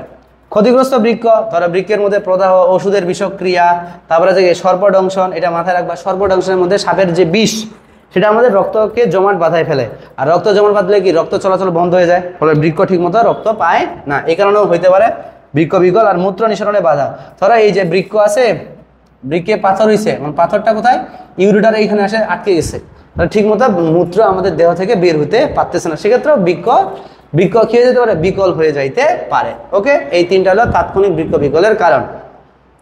এবার তুমি বৃক্ক বিকলের লক্ষণগুলো কি কি পাবা, দেখো। অতি অল্প ঘন বা মূত্র গাঢ় মূত্র ত্যাগ অথবা একেবারে মূত্র না হওয়া, রক্তে নাইট্রোজেন বর্জ্য পদার্থ হওয়া, সঞ্চিত হওয়া, রক্তে তরলের পরিমাণ বেড়ে যাওয়ায় পা, হাত এবং গোড়ালি, মুখমণ্ডলে ইত্যাদি ফুলে যাওয়া। অর্থাৎ যেহেতু সে মূত্রের মাধ্যমে মূত্র ত্যাগ করতে পারতেছে না বা কম মূত্র ত্যাগ হচ্ছে, তাহলে কি পানিটা আমাদের শরীরে অন্যান্য জায়গায় জমা হচ্ছে, যাকে আমরা ইডেমা বলি। এছাড়া কোমরের মাঝামাঝি 2 পাশে ফ্লাঙ্ক পেইন, এই জায়গাগুলোতে কি করবে, ব্যথা করবে, ফ্লাঙ্ক পেইন। ঠিক আছে। এছাড়া ক্ষুধা মন্দা, বমি বমি ভাব, রক্তে পটাশিয়ামের মাত্রা বেড়ে যাওয়া, উচ্চ রক্তচাপ, অনেকক্ষণ ধরে হেসকি তোলা, এগুলো হচ্ছে কি বৃক্ক বিকলের লক্ষণ। এখন বলছে বৃক্ক বিকলের করণীয় কি, এগুলা তুমি মনে রাখবা, এগুলা তোমার দরকার নাই পড়া। তুমি বৃক্ক বিকল রোধ করণে তুমি কি করবা, আগের মধ্যে ধূমপান করবা না, নিয়মিত ব্যায়াম করবা। ঠিক আছে। তারপর মনে হচ্ছে সুষম খাবার খাবা, পানি বেশি পান করবা, এগুলো কথাই বলা হচ্ছে। ডায়াবেটিস, উচ্চ রক্তচাপ কন্ট্রোলে রাখতে হবে, এগুলো আমার কোনো দরকার নাই। আমার দরকার হচ্ছে এই 2টা অংশ, ডায়ালাইসিস এবং হচ্ছে কি আমাদের বৃক্ক প্রতিস্থাপন। তাহলে বৃক্ক বিকলের ট্রিটমেন্ট হচ্ছে 2টা, এগুলো ডায়ালাইসিস অথবা হচ্ছে আমাদের কি বৃক্ক প্রতিস্থাপন করা। ডায়ালাইসিস কি, যান্ত্রিক উপায়ে আমরা রক্তটাকে কি করব, পরিষ্কার করব। যান্ত্রিক উপায়ে রক্তটাকে পরিষ্কার করার প্রক্রিয়াটাকেই বলতেছি আমরা কি রে, ডায়ালাইসিস। ঠিক আছে। দেখো লেখা আছে ডায়ালাইসিস হলো একটা কৃত্রিম প্রক্রিয়া যার মাধ্যমে বৃক্কের স্বাভাবিক কাজ না করলে রক্তে জমে থাকা বর্জ্য পদার্থ যেমন ইউরিয়া, ক্রিয়েটিনিন, পটাশিয়াম, অপ্রয়োজনীয় পদার্থকে অপসারণ করা হয়। আর রেচন বর্জ্য পদার্থে বৃদ্ধি পাওয়াটাকে বলে অ্যাজোটিমিয়া, আর এর ফলে মানুষের অসুস্থতা অনুভব করলে তাকে বলে ইউরেমিয়া। তাহলে রক্তে বর্জ্য পদার্থের পরিমাণটা বেড়ে যাওয়াটাকে বলা হচ্ছে অ্যাজোটেমিয়া, আর এর ফলে যে অসুখগুলো আছে তাদেরকে বলা হয় কি ইউরেমিয়া। ইউরিনের জন্য যে রোগগুলো আছে তাদেরকে ইউরেমিয়া বলা হয়। আর এত 1924 সালে জার্মান চিকিৎসক জর্জ হাস সর্বপ্রথম কি করেন, জর্জ হাস মুরগি না, তিনি হচ্ছে ডায়ালাইসিস প্রক্রিয়া প্রবর্তন করেন। এবং বৃক্কের ডায়ালাইসিস দুই প্রকার, একটা হিমোডায়ালাইসিস আর একটা কি পেরিটোনিয়াল ডায়ালাইসিস। মানে হিমোডায়ালাইসিস কি, ওই হিমোডায়ালাইসিস কি তোমরা ছবির মাধ্যমে দেখো, আমরা এটা ছবি দিয়েই বুঝাই, বাকিটা তোমরা রিডিং পড়লেও পড়তে পারবো। যে হিমোডায়ালাইসিস, রক্তকে আমরা ডায়ালাইসিস করতেছি শরীর থেকে বাইরে কোনো যন্ত্রের মাধ্যমে। যখন আমরা রক্তটাকে ডায়ালাইসিস করতে প্রথমে আমরা কি করি, ধমনী কেটে তার ভিতরে একটা ক্যাথেটার প্রবেশ করে দিই। কি দেই, ক্যাথেটার। এই ক্যাথেটারের পিছনে একটা নালী থাকে, এই নালীর মধ্যে রক্তটাকে আমরা বাইরে নিয়ে আসি একটা মেশিনের মধ্যে। এই মেশিনের মধ্যে একটা দ্রবণ থাকে, যেই দ্রবণের মধ্যে প্রয়োজনের উপাদান যেমন গ্লুকোজ, বাইকার্বনেট, সেই উপাদানগুলো দেওয়া হয়। আর যখন আমাদের এখানে আসে তখন দেখবা যে এই যে রক্ত, এখানে যে টিউবটা ব্যবহার করা হয় হিমোলাইসিসের যে টিউবটা, সেটা অর্ধভেদ্য, অর্থাৎ দ্রাবককে কি হয় ভেদ করে বাইরে আসতে দেয়, কিন্তু দ্রবণকে না। তখন এই যে এখানে ইউরিয়া, নাইট্রোজেন প্রভৃতি বর্জ্য পদার্থগুলো দ্রবণে চলে আসে এবং দ্রবণের যে প্রয়োজনীয় উপাদানগুলো সেটা রক্তের মধ্যে যায় এবং এইটার মাধ্যমে আবার ওই নালীটাকে, টিউবটাকে আমরা, পরিষ্কার রক্তটাকে আমরা কোথায় নিয়ে যাই, আমরা ভেইনের মধ্যে বা শিরার মধ্যে প্রবেশ করাই দেয়। এভাবে পুরা শরীর থেকে রক্ত বের হয় ডায়ালাইসিস মেশিনে, আমাদের কি পরিষ্কার হয়ে আবার দেহের মধ্যে যায়। ঠিক আছে, এটাকেই বলতেছি আমরা হিমোডায়ালাইসিস। জাস্ট খালি মাথায় রাখবা, হিমোডায়ালাইসিস করতে সময় লাগে কত, 4 থেকে 5 ঘন্টা একজন মানুষের। আর ডায়ালাইসিসের উপাদানটা ইম্পর্টেন্ট, এটা ওই যে মেশিনের মধ্যে যে ডায়ালাইসিস দ্রবণটা আছে না, সেই দ্রবণের উপাদান কি দেখো লেখা আছে। হিমোডায়ালাইসিসের উদ্দেশ্যে ডায়ালাইসিস টিউবে যে দ্রবণ রাখা হয় তাকেই বলা হচ্ছে ডায়ালাইসেট। এর উপাদানগুলো হচ্ছে সঠিক তাপমাত্রা, মানে একবার তাপমাত্রাটাও একটা উপাদান, সঠিক আয়নিক ভারসাম্য, বিশেষ করে sodium, potassium, magnesium, bicarbonate, acetate, অতিরিক্ত পুষ্টি যেমন গ্লুকোজ, এছাড়াও সঠিক পিএইচ এবং বাফারিং ক্ষমতাও এর একটা হচ্ছে কি উপাদান। কি কি উপাদান আমরা বললাম, যে হচ্ছে সঠিক তাপমাত্রা, সঠিক সাম্যাবস্থা, তারপরে হচ্ছে কি আয়নের সাম্যাবস্থা, সঠিক গ্লুকোজ, সঠিক পিএইচ এবং বাফারিং ক্ষমতা, এগুলো হচ্ছে কি ডায়ালাইসেটের উপাদান। এখন দেখো সতর্কতা, রক্ত ডায়ালাইসিস দ্রবণে চালনা করার সময় কতগুলো বিষয়ে সতর্ক থাকতে হবে। ডায়ালাইসিস দ্রবণকে সামান্য উষ্ণ করা যেতে পারে এবং উষ্ণ রক্তের উষ্ণতার সাথে সামঞ্জস্য, বাকিগুলা দরকার নাই।